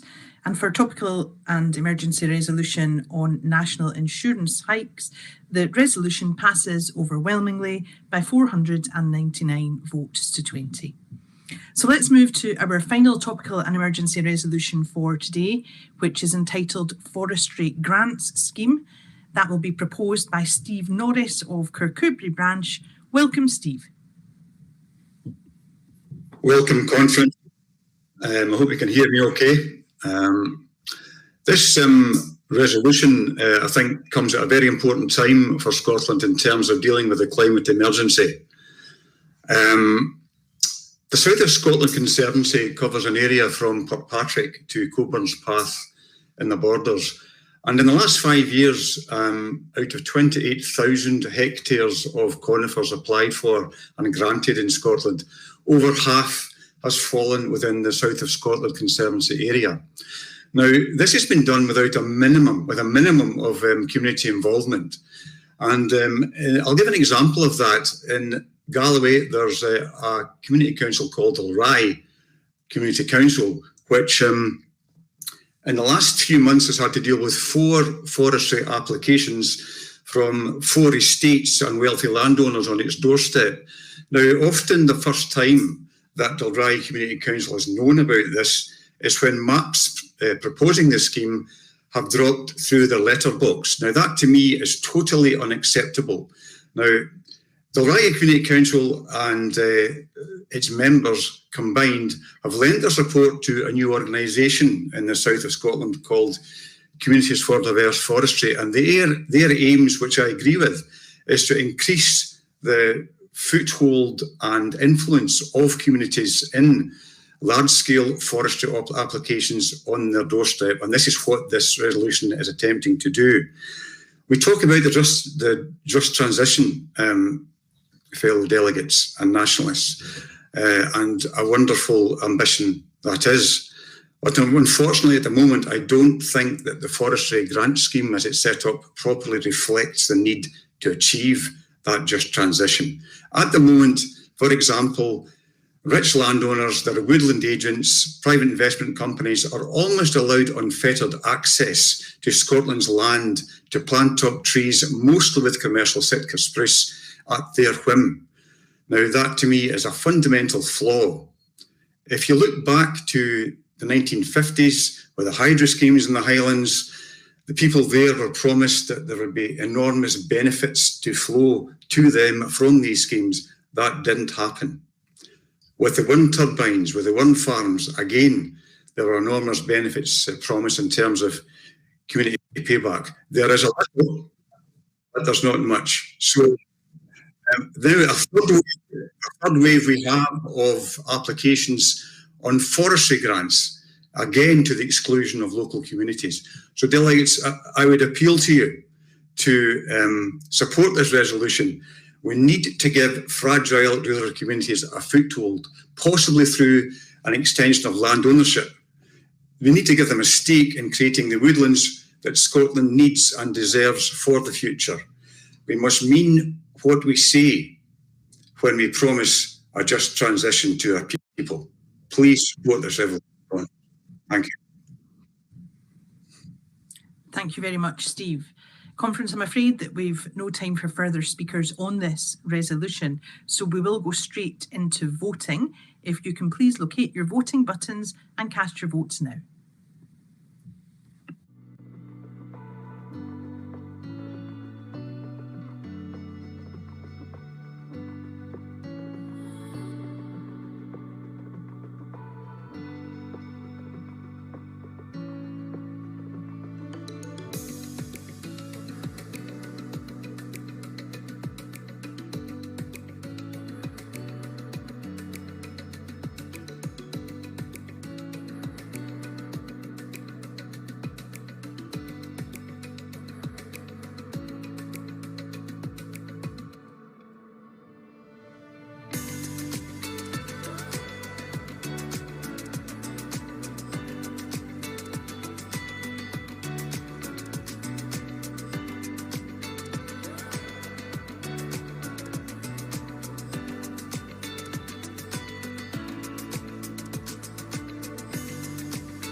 Thank you, delegates. And the topical and emergency resolution entitled Forestry Grants Scheme is passed overwhelmingly by 474 votes to 10. What a great morning it's been, conference, and there's plenty going on over lunchtime too. There's lots to see in the exhibition area and lots of fringe events, including the opportunity to meet with regional NEC reps from Lothian, the North East, Mid Scotland and Fife, Central Scotland, West Scotland and South Scotland. And if I can let you know that the scheduled organisers' surgery has been moved to the later time of 4:30 p.m. And of course, there's the opportunity to blether. So enjoy your lunchtime and we'll see you back here at 2 p.m. when we'll hear from Humza Yousaf.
From floods, heatwaves and fires to the global pandemic, the past years brought unprecedented challenges. So now's the time to think big and be bold. Scotland is already punching above its weight, with world-leading climate targets backed by world-leading climate action. Now, as we build back from the pandemic, we're determined to put a green recovery at the heart of our plans. We're delivering a renewables revolution that brings thousands of good green jobs while tackling poverty and inequality. Scotland's economy has already decarbonised faster than any G20 economy since 2008. And we're doing that in a way that makes sure no one is left behind, with our commitment to a just transition enshrined in law. We already plant over 22 million trees a year. That's around 80% of all new woodland planted in the UK happening in Scotland. To reach net zero by 2045, we're ramping up our ambition further still. By 2025, we will increase targets for woodland creation by 50% and will restore 250,000 hectares of peatlands by 2030. We'll revolutionise our transport system by delivering zero-emissions buses, promoting active travel and investing in a greener, publicly owned railway. We're supporting cutting-edge innovation in hydrogen technology to make the most of Scotland's massive potential. And we'll decarbonise the heating of 1 million homes by 2030, tackling emissions and fuel poverty together. As we count down to COP26 in Glasgow, Scotland is ready to set our example on the world stage. Our job is far from done, but we have the bold plans that live up to the scale of the challenge. It'll take tough choices, it will take countries working together, but the climate crisis won't wait. Scotland is ready.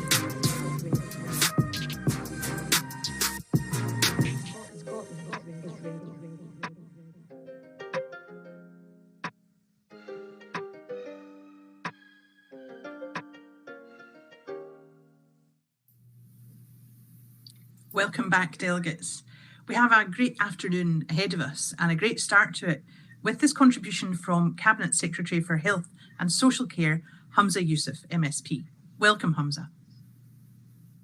Conference, it's an absolute pleasure to be talking with you as the Scottish Government's Cabinet Secretary for Health and Social Care. I can't tell you how much of an honour it is to have been asked by our First Minister to play a part in the future of the National Health Service, undoubtedly our most precious institution.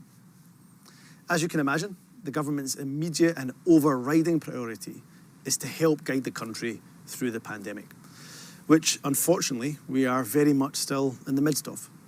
This terrible virus has cost thousands of lives, but its effects are felt very much more widely by our health service and by people waiting for care. The pain and grief that so many families have endured because of this virus is unimaginable, and my thoughts go out to every single one of them. Through this, the biggest crisis our NHS has ever had to deal with, our health service has been there for us every step of the way. In my short time as Health Secretary, I've already seen firsthand the amazing dedication of our health and care staff. In fact, such is my dedication to seeing the NHS up close that I managed to rupture my Achilles only last week. Playing badminton, of all things, I must come up with a more exciting story about how I got injured. But I cannot thank the NHS staff who looked after me enough. Staffing in our NHS has increased by over 25,000 under the SNP. That's a 20% increase and is now at an all-time record high. These women and men have been incredible throughout the pandemic and have exemplified why we love our NHS. They went above and beyond before the pandemic. Their efforts over the last 18 months have been nothing short of heroic. Conference, we are putting our money where our mouth is. We don't just clap for our health and social care workers, but we ensure they're appropriately recognised and rewarded for all they have done for us. That is why I'm proud our NHS workers are the best paid in the UK. Our 4% pay rise for NHS Agenda for Change staff was the highest single year award in the devolution era. And we invested over 64 million to ensure our social care workers are paid at least the real living wage.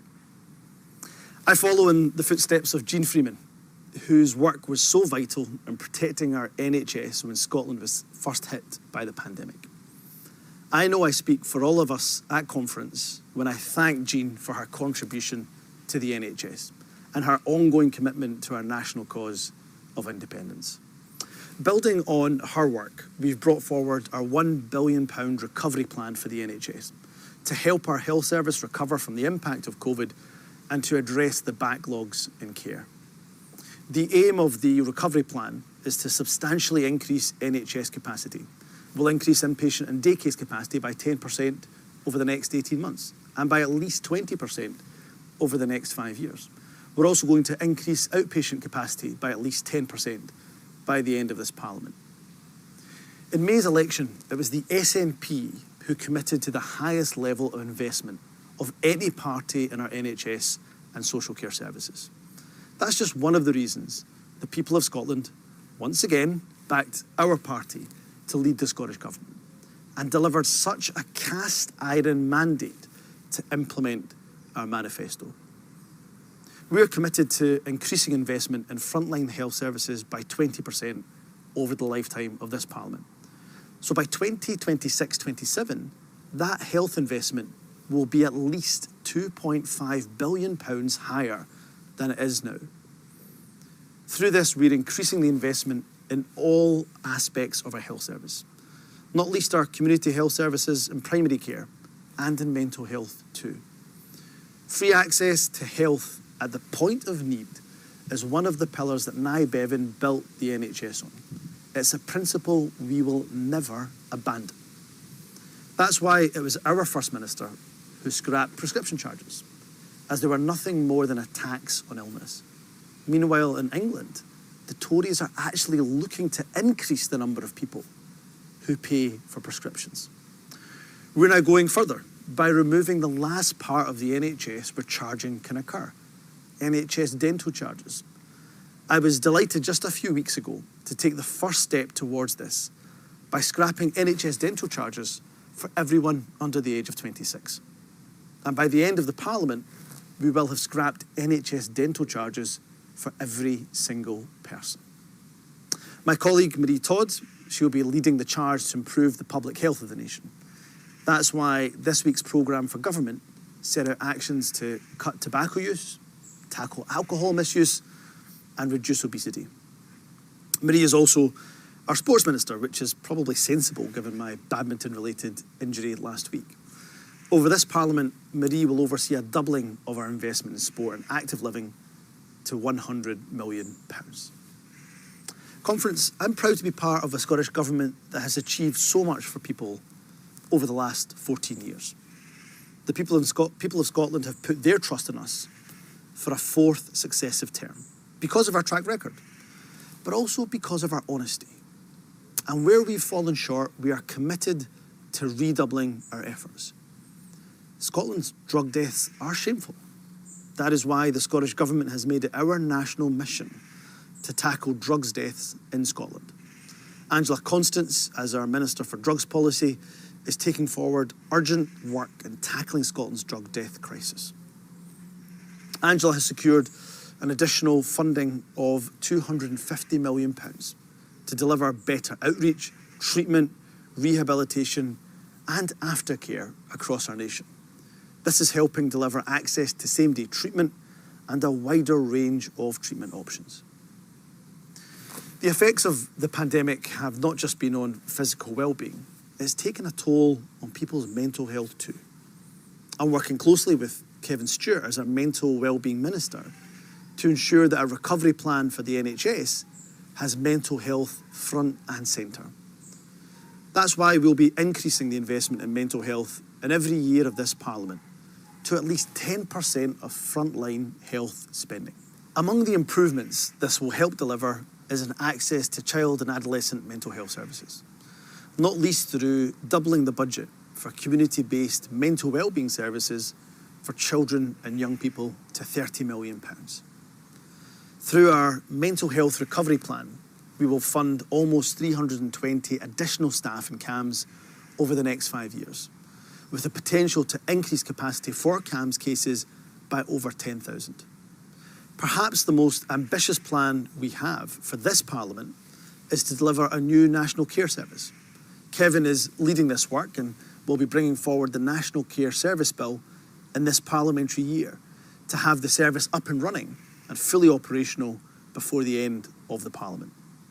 Be in no doubt, the creation of the National Care Service is the most substantial reform of public services since the creation of the NHS in 1948.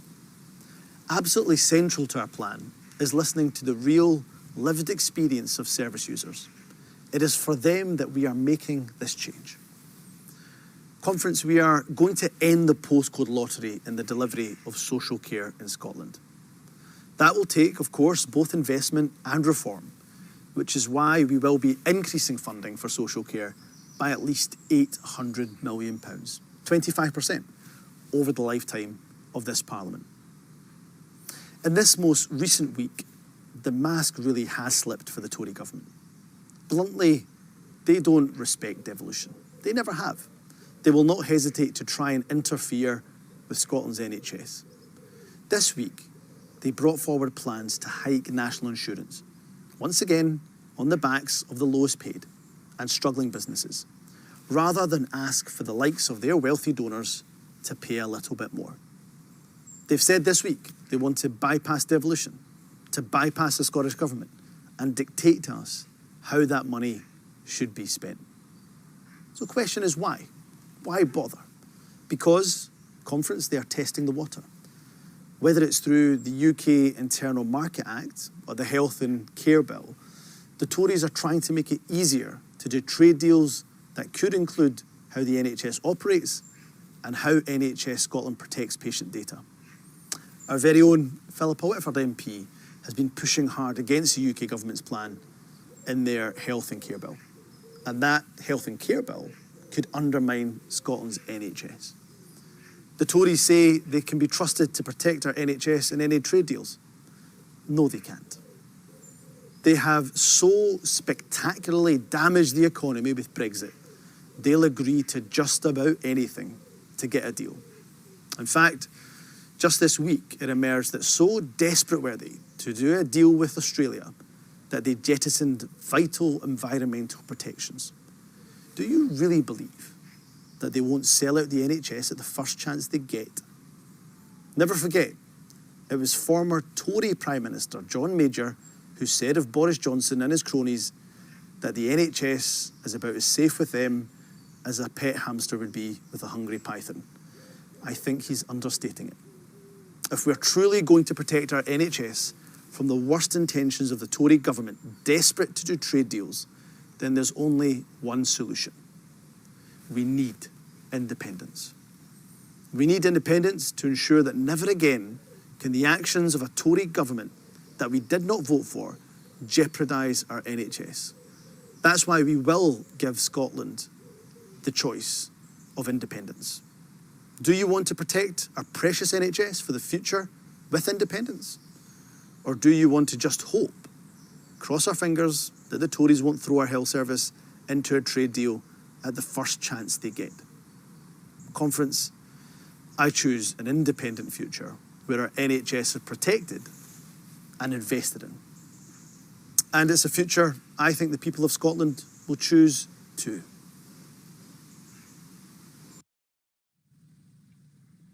Thanks very much to Humza. And now, conference, on to our resolutions, beginning with resolution number 15, which is entitled Rebuilding Scotland. And that will be proposed by Andy Oliver of Stonehaven and the Mearns branch, and seconded by Dawn Black of Stonehaven and the Mearns branch. Dawn is a first-time speaker at conference, so welcome to them both. Madam Chair, conference. The 2021 manifesto, on which we secured another term in government in May, proposed that we want to give people in Scotland the right to choose their own future through an independence referendum. We propose that the referendum should be held once the COVID crisis has passed, but in good time to decide that we want to equip our Parliament with the powers it needs to drive our long-term recovery from COVID. That message was at the forefront of the programme for government that the First Minister announced in Parliament on the 7th of September, much to Douglas Ross's dismay. COVID has demonstrated in less than 2 years how fragile national economies and the lives of people across the world can be when faced with a global pandemic. But it has also demonstrated how a pandemic can be effectively countered by basic principles of wearing face masks, hygiene, and social distancing when allied to the development and rollout of vaccines.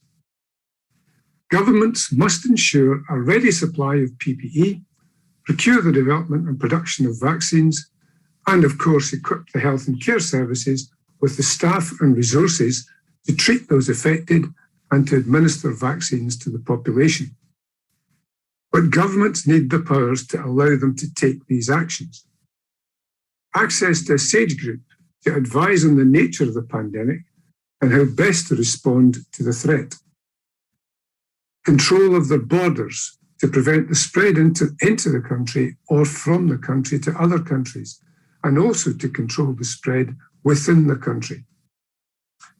Control of the money supply to enable support for public services and businesses to keep essential services running and to support non-essential businesses and services to close temporarily if required. And most importantly, all those whose incomes are adversely affected so that they can put food on the table and keep a roof over their heads.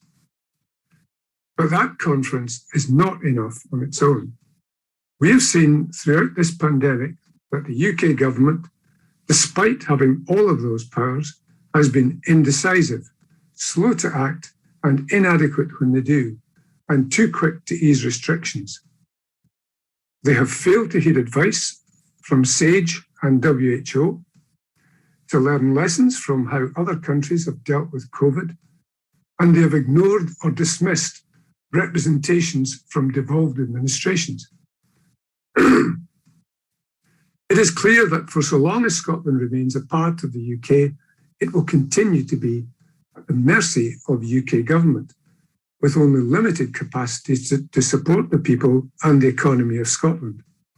They have shown in their handling of Brexit negotiations, the race to the bottom of the UK Internal Market Act, and with trade deals being agreed with other countries, that they will agree to lower food, animal welfare and environmental standards to the consternation of farmers, fishermen and food producers in Scotland and in other nations in the UK, and further diminish the Scottish Government's powers. It is imperative that Scotland builds a coherent case for independence, covering all sectors of the economy, including all public services, plus defence and foreign affairs, to increase support for independence among all of its people, and that the party brings forward proposals to achieve independence with a cohesive plan for our green recovery from COVID and for our well-being economy. The 2021 manifesto acknowledged that Scottish Government does not have all of the tools necessary to drive the economy through recovery and provide support to individuals and businesses. I would therefore ask Conference to support the development of a campaign for independence that puts recovery at its heart, and the sooner the better. I'm honoured to move this resolution, and I hope that you will support it. Thank you. Madam Chair, Conference. It's clear from the action of the UK government in recent weeks and months that the needs of the devolved nations are not at the heart of what they do. From allowing the borders to remain open during the height of the pandemic to the hike in national insurance to fund the failing social care system in England announced this week, the devolved governments are not consulted and devolution settlements are ignored. There are threats to devolved governments in Westminster's Levelling Up Fund, where Alistair Jack and Michael Gove have indicated their intent to bypass Scottish Government. So effectively, public money being spent in Scotland is not being coordinated in the way that it will best support the Scottish economy or its people. The Scottish Government has already announced numerous progressive policies that will go further with their ambitions outlined in the Social Justice and Fairness Commission report. To be able to deliver these policies and to recover from the pandemic, we need to take matters into our own hands as an independent nation. The pandemic and the chaos that Brexit has brought to the Scottish economy and UK global standing has put a sharp focus on the fact that the English and Scottish government values and ambitions are worlds apart. We need the financial ability to support our own economy and social well-being in the way we wish to, not be dictated to by Westminster. We need Scottish laws for the people that live in Scotland so that we can deliver a fairer and more equal society with, in the words of the Social Justice and Fairness Commission report, a renewed social contract between citizens and the state, which clearly sets out the responsibilities of those who govern to do so in the interests of and in partnership with the people it serves. Government is there to serve us all, each and every one of us who has chosen to live in Scotland, whether we were born here or not. In order to ensure we can all have a good life, we need to work together to build our wellbeing society, which values and cares for everyone who lives here, from baby box to old age, a society in which everyone can fully participate, with opportunities to flourish socially, economically, and culturally. We have been overlorded by a government we did not vote for far too long. To renew our democracy in Scotland, we need to change the way politics is done here, and that can only be done through independence with all its associated powers that will give the Scottish Government the ability to put recovery at the heart of everything it does. For these reasons, I fully support this resolution on rebuilding Scotland, and I'm proud to second it. Thank you very much, Dawn, and thanks to Andy. Conference, our next speaker speaking in favour of the resolution is Alec Kerr, Regional NEC Member for Glasgow. Welcome, Alec. Right, thank you, Convener. I would like to start by thanking the drafters of the resolution for bringing this forward. Remember the independence campaign in 2014 conference. We had the arguments of hope and optimism on our side. Better Together, on the other hand, called themselves Project Fear. The contrast between us could not have been more stark. The times have changed since then. There's one thing Project Fear relied on to make their case. It was the implicit argument that things might not get much better if Scots voted to stay, but any change would put at risk the status quo. That status quo has been shredded by consecutive, increasingly out of control Tory governments that Scotland has not voted for. Fast forward to now, delegates. We've had the Tories dragging Scotland out of the European Union against their will, shutting down Parliament, breaching international law, reneging on their climate commitments, scrapping the triple lock for pensioners, a pension that's already one of the worst in Europe. And this week, the regressive national insurance hike, aiming to take the burden of the recovery from those who are most able to pay it and placing it on already struggling families, has been described as asking people on low incomes to pay more tax so that privileged kids can inherit houses. You'd assume that was a quote from an SNP MP. It came from a Tory MP speaking anonymously to the Financial Times. Let that sink in, Conference. This is how a Tory MP views their own government. And the UK's direction of travel is not changing anytime soon. Most of you will have seen the news today about Boris Johnson's ambitions. He is set out to beat Thatcher's 11 years in power. Over the horizon, Scotland faces another decade of an increasingly radical Tory government which will sell out the people and industries of our country at every turn to enrich their cronies and protect the extreme inequality that is embedded at the heart of the British state. That is a status quo that the next Project Fear will have to try to sell to the Scottish public. The argument for independence, on the other hand, has only become stronger. But the Tories have been trying to drag us back to the 1800s. The Scottish Government has been delivering day in and day out for people across the country during one of the most challenging periods in recent history. Our First Minister, Nicola Sturgeon's handling of the COVID pandemic in particular, has been invaluable in building confidence in Scotland's ability to weather any storm that comes our way. And the prize that waits for the people living and working in Scotland if we seize control of our own future is potentially massive. Breaking free of a UK that holds us back will allow us to take advantage of a North Sea that was described in the Herald today by a renewable industrialist as perfectly suited to exploit a green hydrogen boom that could become cheaper than fossil fuels with revenues that could even rival the oil windfall. Imagine what that money could do to improve the lives of those who are struggling. Imagine how we could use that to improve our public services, our housing, and the standard of life for everyone living here. Or this energy windfall could be stolen out from under Scotland once again by a Tory government intent on feathering their own nests. This choice of futures for Scotland could not be more stark. The time will come soon for the people of Scotland to make their choice between the futures offered by Nicola Sturgeon and that of Boris Johnson. I don't know about you, Conference, but I fancy those odds. So please support the resolution. Thank you, Conference.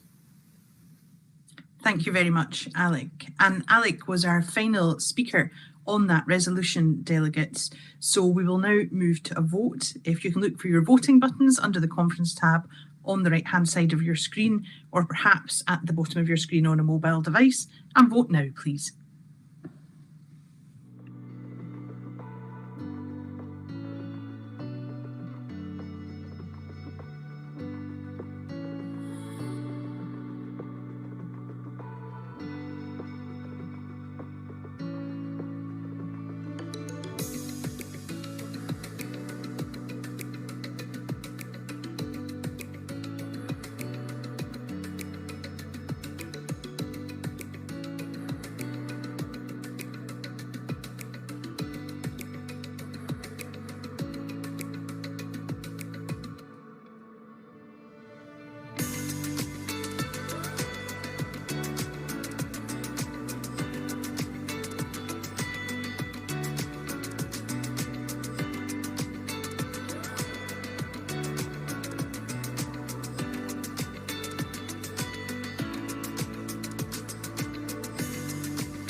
Thank you very much, delegates. And for resolution number 15, entitled Rebuilding Scotland, I'm just waiting for these voting figures to come through, and I can confirm that the resolution passes overwhelmingly by 501 votes to 10. So let's move on now, delegates, to resolution number 16, which is entitled Pensionable Age. And this resolution will be moved by Angus MacNeil MP, and it will be seconded by Neil Gray MSP. Welcome to Angus and to Neil. MacNeil, MP for Hailing and Near and Chair of the International Trade Select Committee of the House of Commons. I'm moving the motion on pensionable age.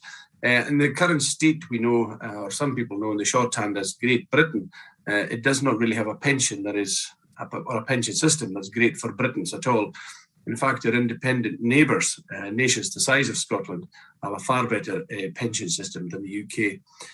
It's true that Norway, Denmark, Ireland all have superior pensions for their pensioners than we have here at the moment in Scotland as part of the UK. And I'll use about 5 indicators to quickly, hopefully, show you the truth of that. In the UK, the average single pension is about £179.60. In Ireland, it's £212.08.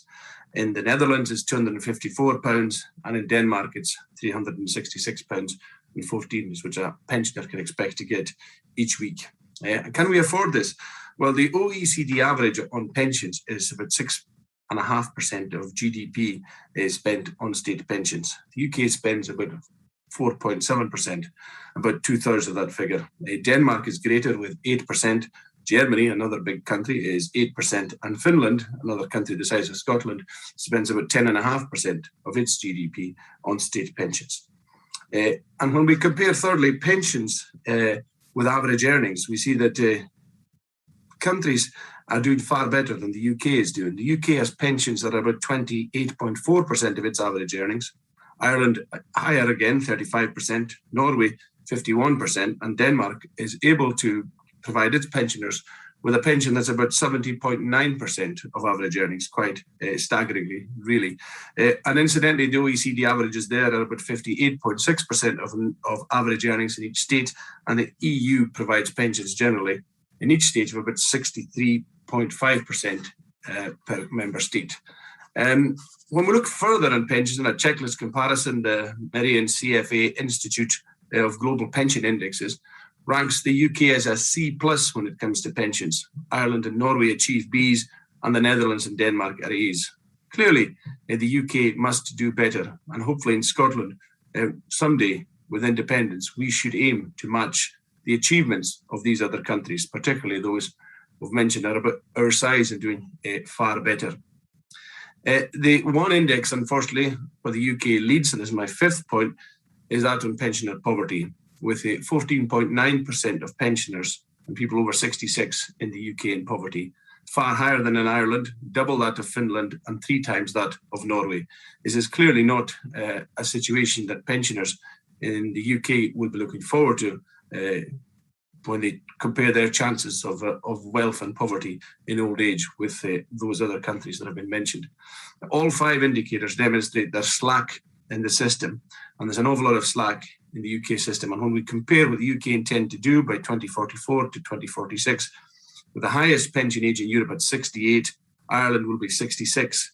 We can and should be doing an awful lot better. We should be going the other direction. We show, and I've shown, hopefully I've shown, that the amounts of money we're spending on pensions enables us to have the slack in the system to give people a better pension. They may not want to make Britain better for Britons, but we can certainly make Scotland better for Scots with a pension age that is fitting for people and is affordable also.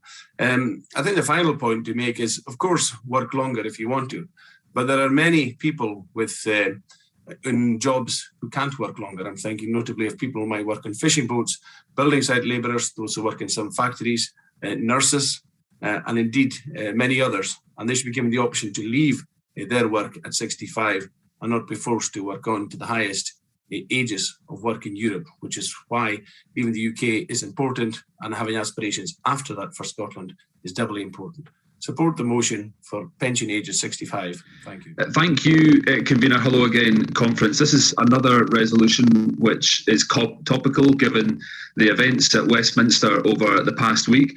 The Tory British government has broken yet another manifesto commitment by scrapping the pensions triple lock, which is where the value of the state pension rises by either 2.5%, wages growth, or inflation, whichever is the greater that year. This year, the Tories are rushing through a bill to renege on that commitment and shortchange our pensioners. It follows a litany of failures from the Westminster government towards our pensioners. Our colleagues at Westminster have fought hard for years to see justice for the 1950s born WASPy women. These women have been failed by successive British governments and forced to wait longer for their pensions without proper notice or information. And the Parliamentary and Health Service Ombudsman has ruled this year that the DWP has been guilty of maladministration in their treatment of the women, in what I hope will lead to Tory ministers finally being shamed into action. We also know that UK pensioners living in many countries around the world have been ripped off by the British government as they refuse to pass on increases to the state pension, meaning somewhat shamefully, some war veterans living abroad are living in poverty. The Tories have also scrapped the free TV licences for over 75s by passing control of the policy to the BBC in the full knowledge that the BBC isn't a social security provider and doesn't have the resources to pay the full rate. And as we see before us in the resolution, the UK state pension is one of the lowest in Europe relative to wages. That's why a big job we have ahead of us for our independence referendum campaign is to explain all this to our family and friends, to say we can and must do better for them when we have full control of tax and pensions and social security with independence. We can start by adopting the proposal from the Social Justice and Fairness Commission and create a living income commission that will also consider long-term pensions policy. Until we have the powers of independence, our colleagues at Westminster will keep pressing for the creation of an independent pensions and savings commission, which will make sure there is a consistency and long-term sustainability in pensions policy, so we never again get the injustice suffered by the WASPy women. But will they listen, Conference? That's why we know we can only remedy these injustices and deliver a fair pension system for our older people with the powers of independence. I support this resolution. Thank you very much to Neil and thank you to Angus. Now, we have no other speakers on this resolution, delegates, so we will move on now to vote. So if I can ask you to locate your voting buttons and please vote now.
Thank you very much, delegates.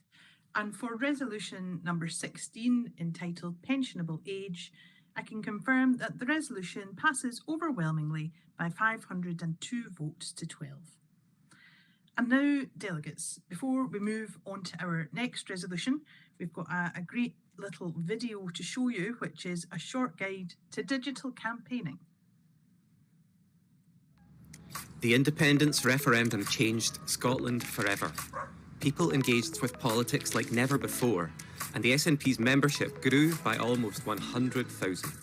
Since then, the SNP has won 3 UK elections in Scotland, 2 Scottish elections, 1 local election, 1 EU election, and helped win majority support in every part of Scotland for remaining in the EU. In 2021, we asked you to make it both votes SNP to give Scotland a choice over its future, and you did, resoundingly, breaking electoral records along the way. After the 2014 referendum, we set out to step up the SNP's digital campaigning. We've embraced social media, creating engaging and accessible graphics, videos, articles, and much, much more. Content that members, supporters, parliamentarians, and even the First Minister can share on Facebook, Twitter, YouTube, Instagram, Snapchat, or TikTok, and on private messaging apps such as WhatsApp, Facebook Messenger, and Signal. We've built 2 online campaigning platforms in the form of the SNP and Yes websites. Websites, email, social media, and messenger apps give activists a way to communicate and collaborate with like-minded people like never before. Now, we want to help you get the most out of these tools, whether you're an experienced campaigner or just getting started. So how does it work? Well, you can get started by signing up as an SNP supporter or member on the SNP website, or as a Yes supporter on yes.scot. Signing up as an SNP or Yes supporter is free and ensures you receive the latest news from the party and our campaign for independence. Joining as an SNP member gives you the opportunity to become an active branch member, help with campaigns, vote on party policy, learn skills to develop your activism, and take part in Scotland's biggest ever political movement. The next thing you can do is follow the SNP and Yes on Twitter, Facebook, Instagram, YouTube, Snapchat, and TikTok. We share graphics, videos, rebuttals, and articles every single day. Help us spread the message by resharing it, or even by joining in the conversation. We've created graphics you can share with friends and family on messenger apps like WhatsApp or Facebook Messenger. All you have to do is search the SNP or Yes Scot after pressing the GIF button on each app, and then pass them on. Next, regularly check the SNP and Yes campaigning websites. The SNP website features our latest news and rebuttal, videos, a searchable policy archive, information about how to get involved in our campaigns, ways to donate, our online shop, and contact details for the party or your local SNP parliamentarian. The Yes website features our independence pledge, latest news and rebuttal on Scotland's campaign for independence, infographics, videos, information about how to get involved in the campaign, ways to donate, and much, much more. It features articles by people from all walks of life on why they support independence. And on both websites, there's an events section where you can find events that supporters, members, and the wider public can attend, such as street stalls, coffee mornings, or social events. And finally, read the latest texts and emails in your inbox from Nicola Sturgeon and others. The future of our party and Scotland is defined by how much you want to get involved. So what are you waiting for? Make your voice heard. Help us to build a better Scotland by joining up today.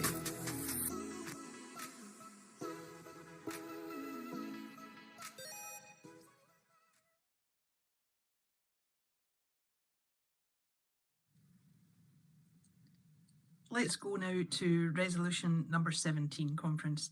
And that resolution is entitled Scottish Citizenship for New Scots. It will be proposed by Emma Harper, MSP, and seconded by Stuart MacDonald, MP. So welcome to both of them. Here to move Resolution 17 on Scottish Citizenship for New Scots after Scotland takes our place on the international stage as a normal independent nation with full control over our immigration. This resolution was submitted by Castle Douglas and Glen Kent's branch, who I am very familiar with in part of my South Scotland region. I would like to recognise the branch convener, Kim Dams, and all branch members for their work in creating the citizenship resolution so that it reached our final agenda. Unfortunately, Kim is unable to move this resolution today, and I'm happy to have been asked by the branch to do so. Conference, immigration is a subject which has shaped Scotland's past and is central to Scotland's future. Historically, people have left Scotland in higher numbers to take up work and lives elsewhere. This trend continued up until the final part of the 20th century, and Scotland's population steadily reduced. However, between 2004 and 2019, people from across the world, including from our European neighbours, chose to come here and make Scotland their home. And for the first time in Scotland's history, we enjoyed its highest population growth in more than a century. Our population has continued to increase since then, despite the huge disruption of the COVID-19 pandemic and Brexit has caused. Our new Scots include my husband, who was born in the USA and is choosing to wait until we have independence to apply for his Scottish citizenship. Our new Scots are absolutely welcome here and have contributed to Scotland immensely, not just through making our population younger, which is important for our long-term sustainability, but they have also contributed to our culture, our economy, and to life of our communities across the country. They are our colleagues, our neighbours, our friends, and our loved ones. We are honoured that they have chosen to make Scotland their home. And in the face of Tory austerity, hostility, and regressive and insular policies, we should fight to welcome new Scots here. We should stand up for their rights, and we must have an immigration system in an independent Scotland which has fairness, dignity, and respect at its heart. Conference, as the resolution states, the current hostile environment within the UK Home Office is continuing to create a culture of xenophobia and worry for all those who are having to deal with the department. Their policies have caused hardship and worry for many new Scots, fearing bureaucracy and sanctions and waits of up to 12 months for responses and decisions to be made on immigration applications. I have first-hand experience of this culture through my casework in the South Scotland region. One family waited 7 years for their immigration appeal to finally go through the immigration tribunal system, and I'm pleased that the family have now been offered indefinite leave to remain, but this just isn't good enough. Conference, Resolution 17 seeks to build on our previous immigration proposals and as such makes a number of recommendations for future policy. Unlike the current UK system, which can see children who weren't born in the UK but who have lived here for most of their formative years deported, I welcome the suggestion that children who come here and who have only ever known Scotland should have a straightforward route to citizenship. I also welcome the scrapping of the current completely outdated Life in the UK test. Many citizens who were born and bred in the UK would struggle to know the answers to many of the questions in the test. Our country will not be more cohesive because more people have heard about the Battle of Trafalgar, but rather our country will be more cohesive if future citizens understand better how to participate in Scottish daily life. And I agree that point 5 on exclusion and indeed inclusion criteria are also important. Examples of this criteria could include an applicant's ability to demonstrate knowledge of Scotland's fair and equal society, the human rights afforded to all living in Scotland, the fundamentals of Scottish parliamentary and local democratic systems, and of the independence of Scotland's justice system. I submitted this as an amendment, but I'm happy to support this resolution with or without my amendment. Eligibility criteria should also be based on the applicant's willingness to confirm their compliance with the laws of Scotland and the rights of those living in Scotland, and not on their ability to recite British history and statistics. Conference, there is much in this motion which can be discussed, but I hope we can all unite on the principles of ensuring that Scotland's future immigration policies are fair, humane, inclusive, and meet the needs of the people in Scotland. Conference, please support this resolution. Conference, it's my pleasure to second this motion from Castle Douglas and Glen Kent's branch. And there can be a few more fundamental questions for our country and who it recognises as its citizens. And while sometimes we may take it for granted, being a citizen is, of course, absolutely fundamental to our lives and our enjoyment of a whole host of rights. In a sense, it is the right to have rights. And as our Social Justice and Fairness Commission put it, citizenship can be a pivotal first step in providing security and a sense of identity. It is a recognition on both sides that this is your home country. So it's crucial that we get this right. And as the motion notes, we have a strong starting point with the expressly inclusive approach advocated for in the 2014 White Paper. But as the motion also states, we can build on that. And in doing so, we can create a regime that will reassure and indeed inspire people about how an independent Scotland will treat people, including not just those who would have citizenship automatically or through registration, but also those who come here and choose to apply for it. In seeking to build on the 2014 White Paper, the motion sets out a useful guide to some of the issues that need to be addressed and some important principles that should guide us. All sorts of options would be open to us, learning from international best practice. For example, we could consider automatically placing new Scots in a path to citizenship, while of course acknowledging that some would want to opt out for a variety of reasons. Other changes should be considered utterly essential, not just optional, and among them are the outrageous fees and charges that prevent people accessing citizenship, even where they have a right to that citizenship. Conference, nobody feels that injustice more keenly than the hundreds of thousands of children who were born here or arrived here at a very young age and for whom this country really is the only home they have known, but who are priced out of their citizenship. Without exception, the Home Office charges each child over £1,000, making a 170% profit on the cost of processing each and every application to register as a citizen.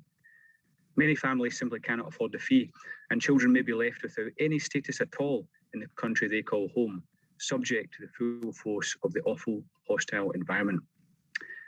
Other families face impossible choices, with enough money to register one child, but not a second or a third, which to choose. All of this runs utterly contrary to the best interests of the child and the UN Convention on the Rights of the Child, though we know how little regard the Tory government has for that.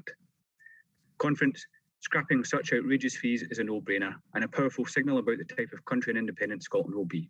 There are other opportunities to enhance the inclusive framework that we want to put forward and that we will implement, so I urge you to support this motion.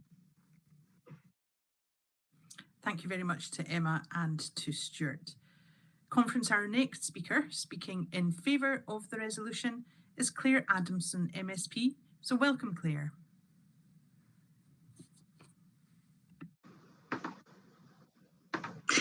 Thank you very much, and good afternoon to conference. May I start by thanking Stuart MacDonald MP and Castle Douglas and Glen Kens branch for bringing the motion to conference, and Stuart and Emma for their speeches.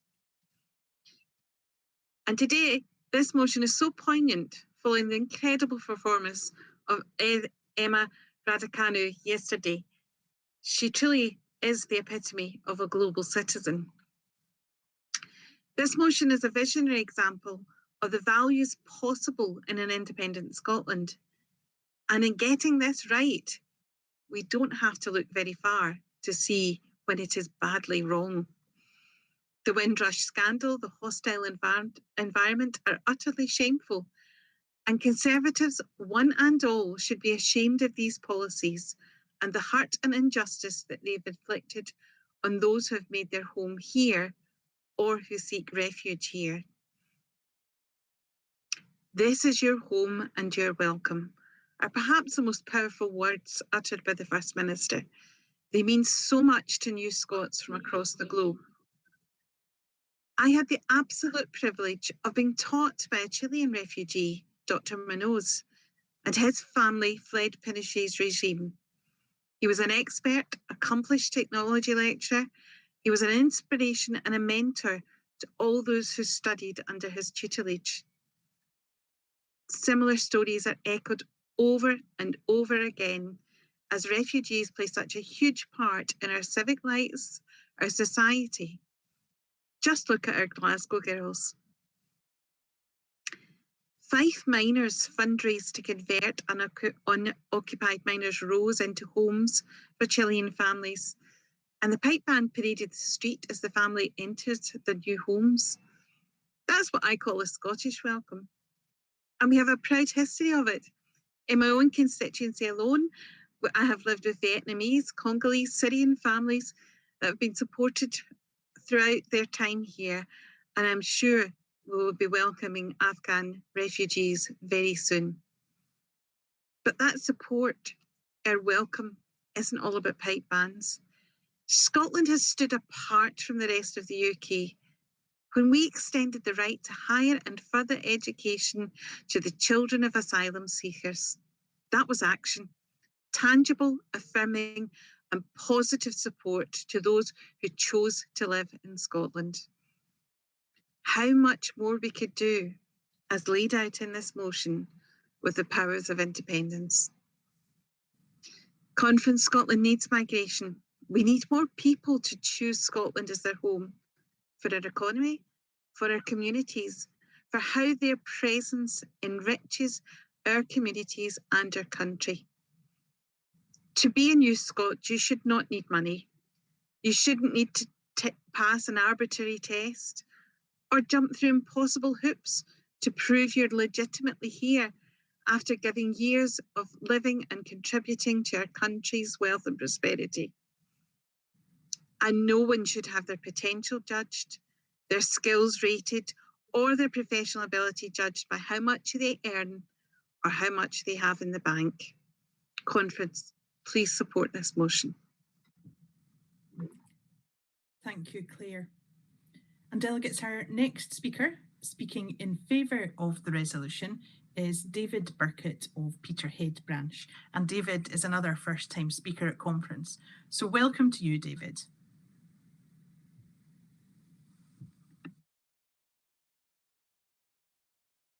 Now, David, I can't hear you there. I wonder if you might be on mute. Do you think you can click the wee microphone button at the bottom of your screen? Okay. Conference, it's a privilege to speak to you all today, as today also happens to be my 9th wedding anniversary. My own love story doesn't involve the ubiquitous girl next door, but a girl from 6,000 miles away. In 2011, I met my wife Panisha whilst on holiday in Thailand. By the end of 2012, she had become Miss Burkett and the UK visa process began. Colleagues, the first phase of that wasn't too difficult, though it was expensive. Mrs. Burkett duly arrived in Aberdeen in July 2013, where she was shocked to discover that rain could in fact be cold. But conference, the fun began at the 2.5-year stage, where the checks were more expensive, so we assumed it would become more stringent. To our surprise, they did not. At 5 years, when we applied for leave to remain, it became more expensive, but no more stringent. Well, at least not in terms of security, but absolutely in terms of the Life in the UK test. My friends, if you've not experienced this test, it almost always ends with the native Brit being schooled on obscure British history by their foreign spouse. My friends, I've been following the story of Sarah Pegg on Twitter, a 72-year-old woman from East Sussex who is so scunnered with Brexit and Boris that despite not knowing a soul, has just moved from her native East Sussex to Leith. I joined fellow Scots in congratulating her on her choice, following her progress. I may have even suggested she joins Leith SNP. Colleagues, it'll be no surprise to you all that as Sarah and her cat crossed the border on the 7th of September, she was welcomed. They were immediately proclaimed Scots, not by some anonymous government bureaucracy, but by their fellow Scots. Conference, I recognise why becoming a Scot was easy for Sarah, but there needs to be a process for my wife. We will need a robust process where certain security, background and health checks are conducted. But that process needn't be difficult. It needn't be expensive. It needn't be discouraging. I'm confident that when that process is put in place by a sympathetic and progressive SNP government, it will be none of those things. Conference, while the UK made my wife and I jump through a lot of difficult hoops, it has to be said, Scots and the Scottish Government have made my wife absolutely welcome. The clearest demonstration of this was in May when Panisha Burkett, not yet a UK citizen, but a new Scot since 2013, voted for a free and independent Scotland where she would not be entitled to vote at all if she lived in England. Mrs. Burkett may not be a UK citizen. I'm kind of hoping she never has to be. But she is a Scot. A new Scot, but a Scot nonetheless. So, conference, in that very Scottish spirit of welcome I referred to, I urge you all to support the resolution. Thank you. Thank you, David, and happy wedding anniversary to you both. And next, conference, to speak against the resolution, we have Gareth Morgan of Dunbar Branch. So welcome, Gareth.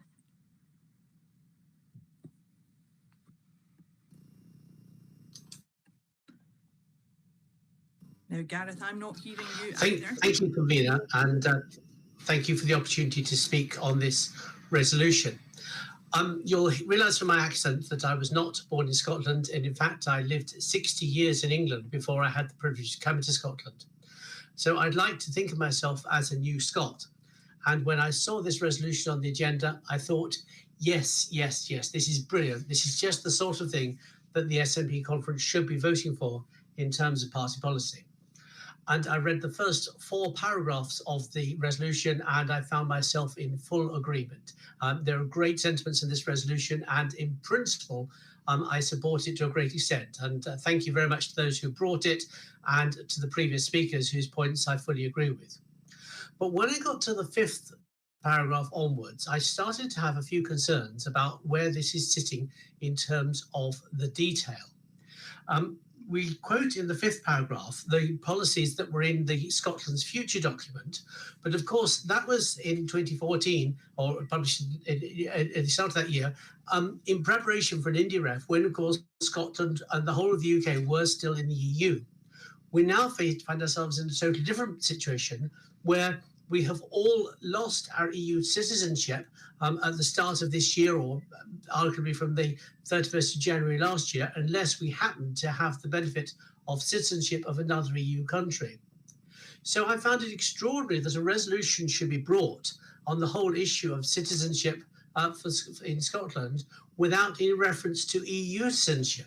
It's a fundamental principle of the Treaty on European Union that every national of a member state shall be a citizen of the Union, and therefore the whole future mechanism by which citizenship is organised in Scotland will determine whether or not we regain those rights of EU citizens that we lost during Brexit. I felt a huge sense of welcome since coming here. 1 or 2 people warned me that as someone from England, you might not necessarily get a very warm welcome, but I have to say that's not been my experience, and particularly within the SNP, even a great sense of welcome. So on those kind of positive human levels, yes. But the nitty-gritty of this resolution then goes on with a whole series of paragraphs about how the future citizenship criteria would seem to work, with very little clarity, for example, on issues such as how long someone would have to have lived in Scotland in order to meet the criteria. I've lived here 5 years, but within that first couple of years, I had quite a bit of time back in England. Would that disqualify me? We need to know all those kind of issues. It would be good to welcome everybody who wants to be a Scottish citizen if they're living in Scotland at the time of independence. Thank you. Thank you very much, Gareth. And now, conference, speaking in favour of the resolution is another first-time speaker at conference. Delegates, please welcome Christopher Lundy from Barrhead, Neilston and Uplamure Branch. Thank you, Convener. When talking about the reasons we want independence, most of us talk about the country we want to live in. The fairer, more equal Scotland. This resolution helps in building that vision. Without immigration to Scotland, I would be without a brother-in-law, a nephew, and another nephew to come, and minus dozens of friends. New Scots enrich our life and enrich our society.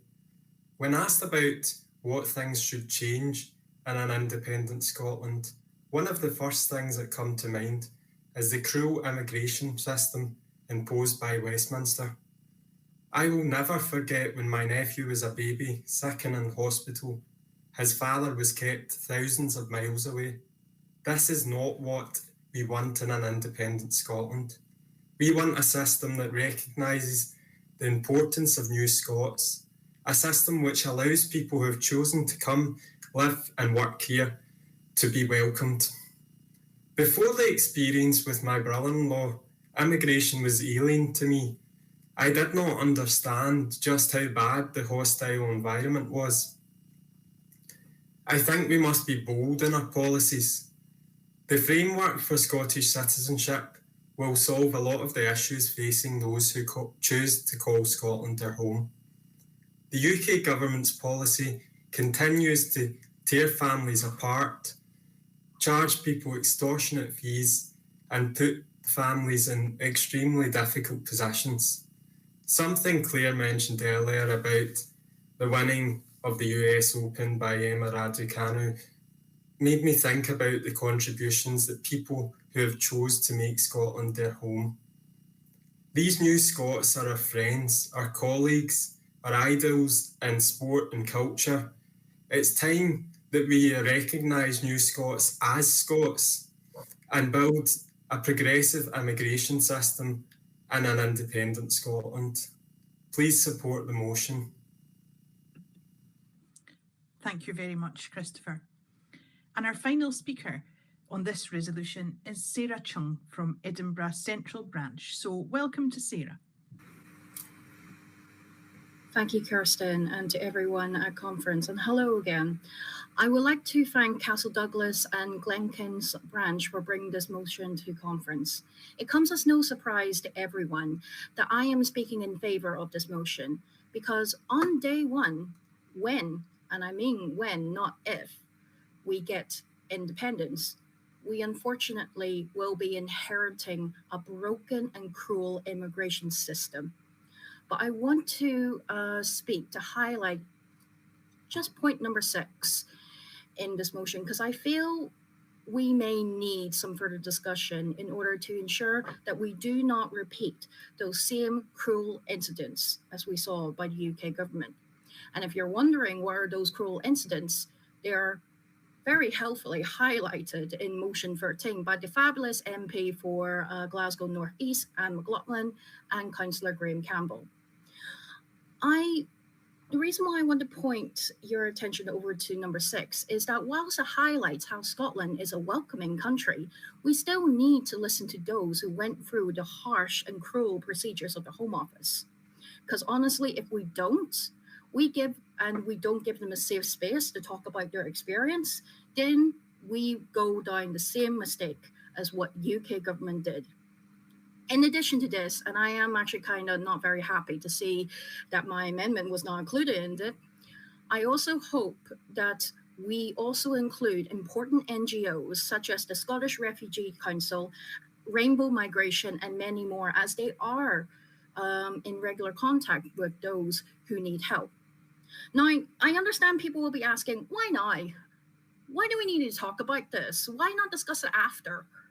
Well, conference, you just need to take a look at the poor handling of Afghanistan, the Windrush scandal, the EU settlement scheme, and stories of LGBTQ plus refugees who were subjected to disgraceful procedures just to prove their gender and sexual identity.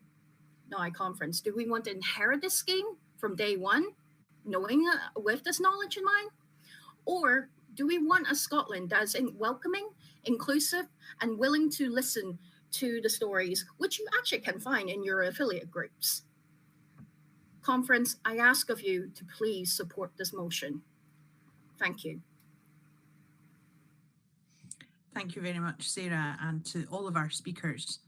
Let's move now to a vote on this resolution, delegates. So if you can locate your voting buttons on screen, and please vote now.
Thank you for voting, delegates. And for resolution number 17, which is entitled Scottish Citizenship for New Scots, the resolution passes overwhelmingly by 511 votes to 23. So, Conference, let's go now to resolution number 18, which is entitled Timescales for Removing Nuclear Weapons from Scotland. And that resolution will be proposed by Bill Kidd, MSP, and it will be seconded by Bill Ramsey of Southside Central Branch. Welcome to them both. Fellow delegates, as a Scottish parliamentarian and a co-president of global organisation Parliamentarians for Nuclear Non-Proliferation and Disarmament, it's my great pleasure and privilege to share Scottish values internationally. From my engagement with UN ambassadors, international charities, politicians and civil society from around the globe, I have seen firsthand how much agreement and political will there is for a nuclear weapons-free world. I have also been encouraged by the positive international response to Scotland's strong political values and vision. Our shared political vision is not just for a better Scotland, but for a better world. In conference, when Scotland takes its place as a member of the United Nations, we will assume a greater voice, influence and responsibility. The question is, how will we use this? If you'll support the unamended motion, it will commit us to a Scotland that will choose to ratify the Treaty on the Prohibition of Nuclear Weapons, or the Ban Treaty as it's known. The choice to support this motion will be to agree with 122 nations around the world to have taken the step to accept the Ban Treaty in its adoption at the United Nations. These nations value the protection of human rights, geopolitical stability and our environment. The support for this motion will mark out Scotland's path for approach, influence and engagement with international politics. The path and timescale is an achievable one. We would follow in the footsteps of other nations who have successfully fully disarmed nuclear weapons arsenals. Consider, if you will, the example of Kazakhstan, which proves this process is achievable within a short period of time, as explained to me by the Kazakh ambassador to the United Nations. Following Kazakhstan's declaration of independence in December of 1991, they succeeded in disarming over 2,500 nuclear weapons. In only 3 years and 5 months, Kazakhstan achieved total disarmament of weapons of mass destruction. They did so with quantities of weapons and nuclear materials far outnumbering the stockpiles at Faslane and Coolport. Now, it's within our hands to take this same step, and we understand the urgency of this issue. The pandemic has reminded us of the fragility of this world and that we can't and mustn't take peace, security and the status quo for granted. Yet Scotland is poised with a unique opportunity to advance international security, and today we can commit to ridding Scotland of illegal weapons of mass destruction and accepting international law. Nuclear weapons, despite agreeing to disarmament decades ago, the nuclear powers with these nuclear weapons still have them in our midst. With independence, we can break this deadlock and begin the process of international disarmament fully and correctly. Having met survivors of nuclear weapons attacks and testing, I can attest that the impact of their use is incomprehensible to the human mind. We cannot understand the pain, suffering and human degradation that is caused by the use of these weapons of mass murder. In the SNP, we stand aggrieved that the use of nuclear weapons is abhorrent, as indeed is holding them as a threat to world peace. We must do justice for those who lost their lives in Hiroshima and Nagasaki, and for those survivors who have dedicated their entire lives to sharing the reality of these brutal weapons. Although we've not suffered the use of these weapons here, today we have the honour to commit to ratifying the Ban Treaty. This will substantially advance international security for the entire world. All peoples and all nations will become safer for every weapon that is disarmed. 122 other nations have taken the step of adopting this treaty. 55 already ratified it, with more to come. Yet the nuclear powers, including the UK, are trying to halt the progress of the Ban Treaty. Will we let them, or will we use our power to promote human dignity against historic political strongholds? Conference, we are a party of self-determination, and it's our duty to respect the right of self-determination of the majority of the other nations who fully support a nuclear-free world. We know there is no other suitable location in the UK for a nuclear base, and it is highly likely that this step will kickstart the international disarmament process. We should wear that knowledge with pride. Fellow delegates, I urge you, please support this unamended motion for the sake of international security, human dignity and environmental protection. Through firm resolve today, we can decide to step up our international responsibilities. We can use our voice and power to bring about real change. A nuclear weapons-free Scotland and on to a nuclear weapons-free world. Thank you. Good afternoon, colleagues. Bill Ramsey, Southside Central Branch and convener of SNP CND, seconding motion 18. First of all, I want to thank Castle Douglas and Glen Ken's branch for withdrawing their amendment. And at some point in the future, if Castle Douglas would like a speaker to attend their branch, virtually or in the flesh, then we in SNP CND would be happy to do so. After all, speaking to party branches is one of our main functions. And for those of you who wish to have one of these, a meeting, then in fact, if you want to join SNP CND, you've already got one of these, an SNP membership, and all you need to do is join a Scottish CND and let them know that you want to be put on our mailing list and you can join us. So back to the oh, and just one other final thing. We're also going to be doing some work about the Scythe hulks, their removal at some point in the future as well. So after that, we advert on to the substance of the motion. Conference.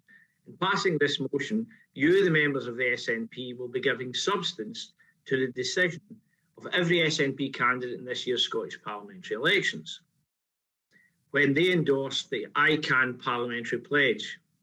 Seen from the position of the International Campaign Against Nuclear Weapons, that's ICAN, Scottish CND and academics like Paul Rogers, the Emeritus Professor of Peace Studies at Bradford University and an Honorary Fellow of the Joint Services Command and Staff College, and the likes of Dr. Rebecca Johnson, Executive Director of the Acronym Institute and a 2017 ICAN Nobel Laureate. From their perspective, today's motion is a good step forward. Timescales are important when preparing a negotiating position, colleagues, and by passing this motion today, we avoid the threat of having someone else's nukes on the Clyde in perpetuity. By passing this motion, you affirm Winnie Ewing's famous quote, "Stop the world, Scotland wants to get on." You make less likely the possibility of a stop the world, Scotland is up for sale for nukes, and if for nukes, then for what else? You reduce the chance of that happening. This motion will help Scotland, indeed the nearly 56 states and counting that have ratified the TPNW, to unlock the potential and diplomatic firepower of UN institutions like the International Atomic Energy Agency that would be deployed to assist the Scottish Government in its negotiations with the UK. Moreover, it will give impetus to those within the UK establishment who want to further develop plans to remove the nukes from Scottish territory. There is a real discourse that's already started, and by passing this motion, whether it's enthusiastic or reluctant in their part, you give power to the elbow of those that want to take forward that discourse within the establishment. And this was confirmed to me at a recent RUSI members meeting and also on the front page of the Financial Times just a week ago. Some others propose a Gibraltar in the Clyde. However, by passing this motion today, the hand of the proponents of what we see as a Guantanamo Bay in the Clyde is weakened. Please support the motion. If passed, it will be a talking point in war when the TPNW has its first COP in Vienna next March. Thank you. Thank you very much to both bills for these contributions. Next, delegates speaking in favour of the resolution, we have Deborah Torrance of Mulgai branch. And Deborah is another of our first-time speakers at conference. So welcome to Deborah.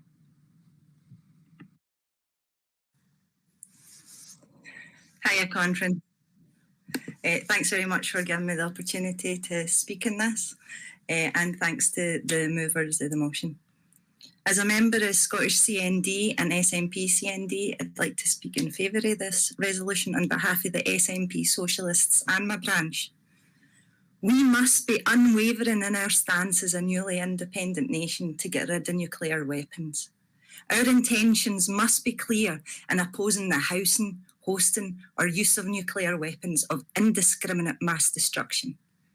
This resolution sets out a fair and attainable timeframe based on the current infrastructure and due dates of contract renewals to initiate the removal of nuclear weapons from our shores after independence. This resolution also offers opportunity to open important conversations, as was just mentioned, pertaining to nuclear alliances and global disarmament. The UK nuclear deterrent is an antiquated system of annihilation and an affront to humanity. We must be unequivocal in our demands to oppose the stockpiling of these abhorrent weapons. Please support this resolution and support the disarmament of nuclear weapons in Scotland. No nukes, burns no bombs. Thank you, Conference. Thank you very much, Deborah. And our final speaker on this resolution conference is Jean Anderson of Glasgow Kelvin branch. Welcome to Jean. Good afternoon, Conference, and thank you very much for this opportunity. Good afternoon, everybody.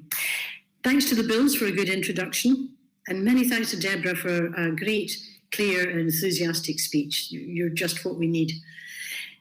I'm asking you to vote for this very timely motion. The leaked information that the MOD is working on plans for Trident in the event of independence has made it even more important that the SNP has a clear timeline as well as a roadmap for Trident removal. While they say that other locations are being examined, there's no doubt that the Westminster preferred option is to keep the base at Fastlane and the weapons storage facility at Coolport, excuse me, as to keep them as British territory in the Gibraltar model, or as we call it, as you heard Bill saying, Bill 2, the Guantanamo and the Clyde. This is totally unacceptable, of course. The armed forces of the remainder of the UK could easily turn Fastlane and Coolport into a de facto colonial possession. We could never tolerate that. Our independence must be complete. We must make the timescale for removal absolutely clear, so there can be no claim that Westminster didn't know or didn't have enough time to make alternative plans. A 3-year timescale is certainly viable, we know that, and the MOD will also have the additional period from a successful referendum to the formal establishment of a new sovereign state. As soon as the UN accepts us as a sovereign nation, we can sign and ratify the UN Treaty on the Prohibition of Nuclear Weapons, the ban treaty. This will give us international support in achieving a Scotland free of nuclear weapons. And this, of course, is what we're all aiming for. Scotland taking its place on the international stage as a beacon of sense and morality and joining the majority of nations who do not host weapons of mass destruction. But planning has to be done well in advance. We've already started, of course. We have a roadmap, and we're looking at the steps needed along the way, both practical and legal. We're working in collaboration with Scottish CND and with ICANN, the international campaign that was responsible for the ban treaty. And we've already had indications from independent specialists that they're turning their attention to the diplomatic and international law issues that a new Scottish sovereign government will need to take account of. We expect to hear more about that in the coming months. So let's move forward with that planning now and accept this timescale as SNP policy. Vote against the prospect of Guantanamo and the Clyde. Vote for this motion. Thank you. Thank you, Jean. And Jean was our concluding speaker on that resolution, delegates. So we will now move to vote on resolution 18. So if I can ask you to please locate your voting buttons and vote now.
Thank you very much for voting, delegates. And on resolution number 18, removing nuclear weapons from Scotland, the resolution passes overwhelmingly by 528 votes to 14. So next, delegates, I know that you will join me in giving a very warm welcome to our next speaker, Deputy First Minister and Cabinet Secretary for COVID Recovery, John Swinney, MSP. Friends, we meet again, not in person, but virtually. And while life feels much more like it used to, the virus and the harm it causes has not gone away. Meeting virtually allows us to perform our time-honoured democratic duty as party members, while keeping us all safe. For many, I know that will be a disappointment. Those yearning to see old friends, to meet new ones, and to enjoy the hustle and the bustle of SNP conferences of old. That time will come again. What was extraordinary is now familiar, even if many of us still can't work the mute button properly after 18 months of trying. And conference, while the challenges we face as a country, as a party and a movement are great, so too are the opportunities. We are the party with the wind in our sails. We are the party with the ideas and the vision to rebuild Scotland from the damage caused by the pandemic. And we are the party with a leader, our First Minister, who stands head and shoulders above the opposition. Much has happened since the election in May. Many have tried to downplay both the size and the significance of what we achieved at the ballot box. In the face of unprecedented criticism and unremitting negativity from her opponents, our First Minister held firm. She put her faith in the people, and they certainly put their faith in her. Not only did we win, we won big. We won the most constituency votes ever cast for one party since the dawn of devolution. Almost 250,000 more people backed the SNP than in the previous high of 2016. We increased both the number of constituencies and overall seats won, while our opponents either stalled or lost ground. By conventional political logic, it was a landslide victory for our party. All the more remarkable, coming after 14 years of government. We took our vision for the future of our country to the people, and the people backed it in their droves. Our mandate from the people of Scotland is clear. We will use every tool at our disposal to chart the path through the pandemic. We will take the steps required to support the recovery of our society, our economy, and our public services. We will accelerate our efforts to tackle climate change and ensure a just transition to a net zero economy by investing in the technologies of the future. And we will give the people a choice over their future through a referendum on independence. Every day since the election, we have sought to repay the faith put in us by the people. In the election campaign, we set out the steps we would take in our first 100 days if we were returned to office. First and foremost, it laid out the steps we would take to carefully reopen our society and our economy, and how we would protect our people by offering at least a first dose of the vaccine to every adult in the country. But it also set out the groundwork for our efforts to rebuild from the pandemic. We've launched our National Health Service Recovery Plan, backed by an additional £1 billion to meet our ambition of increasing inpatient, day case and outpatient activity by 10%. We've started a consultation on the creation of a national care service, our ambitious plan to transform the way we look after our most vulnerable. We've completed the creation of 12,000 hectares of woodland and established a new Green Jobs Workforce Academy. We've funded councils to employ an additional 1,000 teachers and 500 classroom assistants. And we have supported the sectors of the economy hardest hit by the pandemic, with £25 million of support for our tourism sector and £10 million to revitalise the high street. In the first 100 days, we have delivered on our promises, and we're just getting started. Earlier this week, the First Minister set out to Parliament her programme for government. It is a bold, ambitious plan that builds on that momentum that we established in our first 100 days. It sets out how we will support our public services to recover, how we will enable our young people to prosper, how we will take the steps to end Scotland's contribution to climate change and create an economy that works for all of our people and communities. And once the crisis has passed, it shows how we will establish Scotland's place in the world by holding and winning an independence referendum. The First Minister has tasked me with the role of coordinating our efforts to recover from the pandemic. We have a way to go before every part of our society and economy has recovered from the pandemic. Both collectively and individually, the scars left by the pandemic will take time to heal. And for many, particularly those who have lost someone dear to them, that loss will never be recovered. But what is clear to me is that there is a shared determination across the country that our recovery cannot be about how we get back to how things were before the crisis. Because for too many people, going back to the way it was is simply not good enough. The systemic inequalities in our society have been made worse by the pandemic. Those who already faced greatest disadvantage saw that compounded during the crisis. So our efforts will focus on not just on how we rebuild from the pandemic, but how we renew our society, how we create an economy with the well-being of our people and our planet at its heart. Fundamental to how we will achieve that will be through our national mission to end child poverty. By the end of next year, we will have rolled out the game-changing Scottish Child Payment to all under 16s, and we will work to double that figure to £20 per week as soon as possible. And while providing extra financial support to families in need is crucial, we will also take concrete steps to close the opportunity gaps for our children that exist in Scotland. We will invest a further £1 billion over this Parliament to tackle the poverty-related attainment gap. We will reduce the costs of the school day, ensuring that children can access the subjects and opportunities they want, regardless of family income.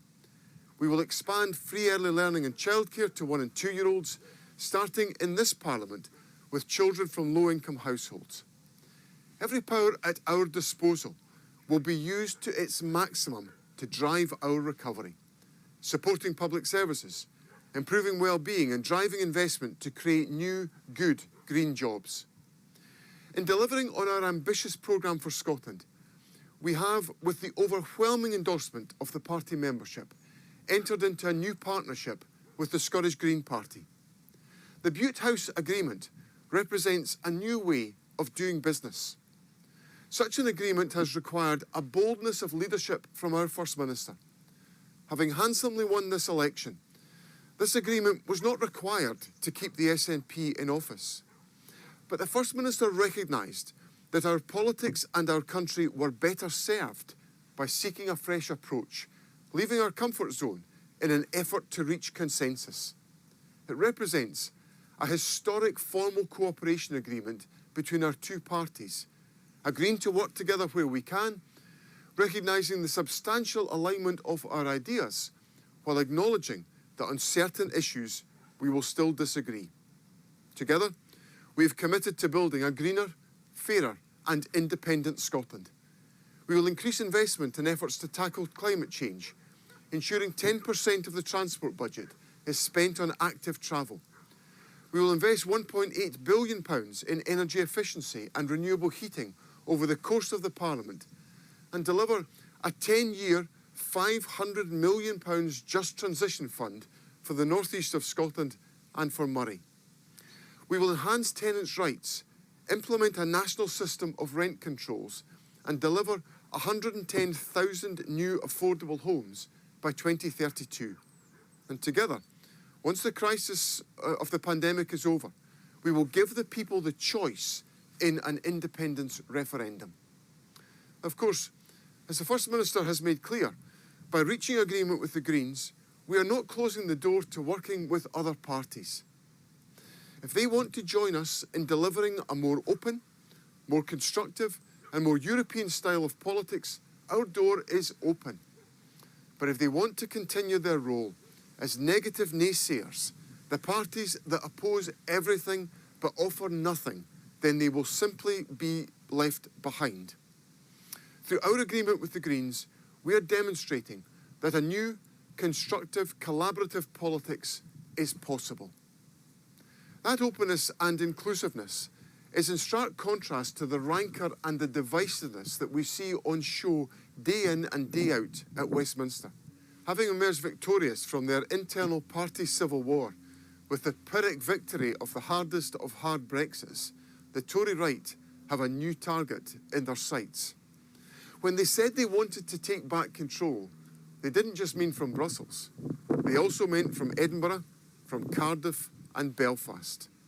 Friends, we are seeing a concerted attempt by Boris Johnson and Michael Gove to dismantle devolution.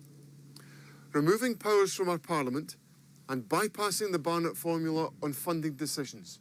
And don't just take my word for it. Mark Drakeford, the Labour First Minister of Wales, said this summer that too often the United Kingdom government acts in an aggressively unilateral way. Be under no illusion, the modus operandi of the Tory government is clear.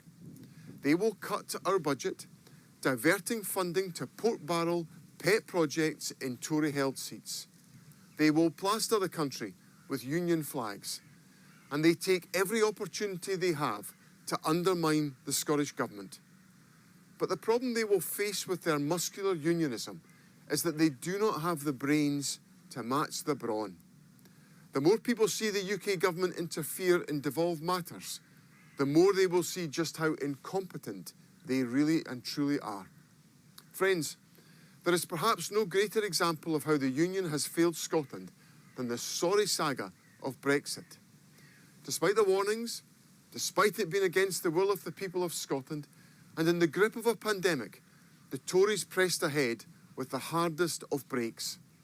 Boris Johnson once spoke of Brexit and the sunlit meadows beyond. But the reality he has delivered is food rotting in our fields because there is no one there to pick it. The end of freedom of movement and the draconian clampdown on migration from the EU has been a disaster for our economy, not just here in Scotland, but across the whole of the United Kingdom. Perhaps the most obvious example is the empty shelves in our supermarkets. But staff shortages are beginning to bite across the whole of our economy.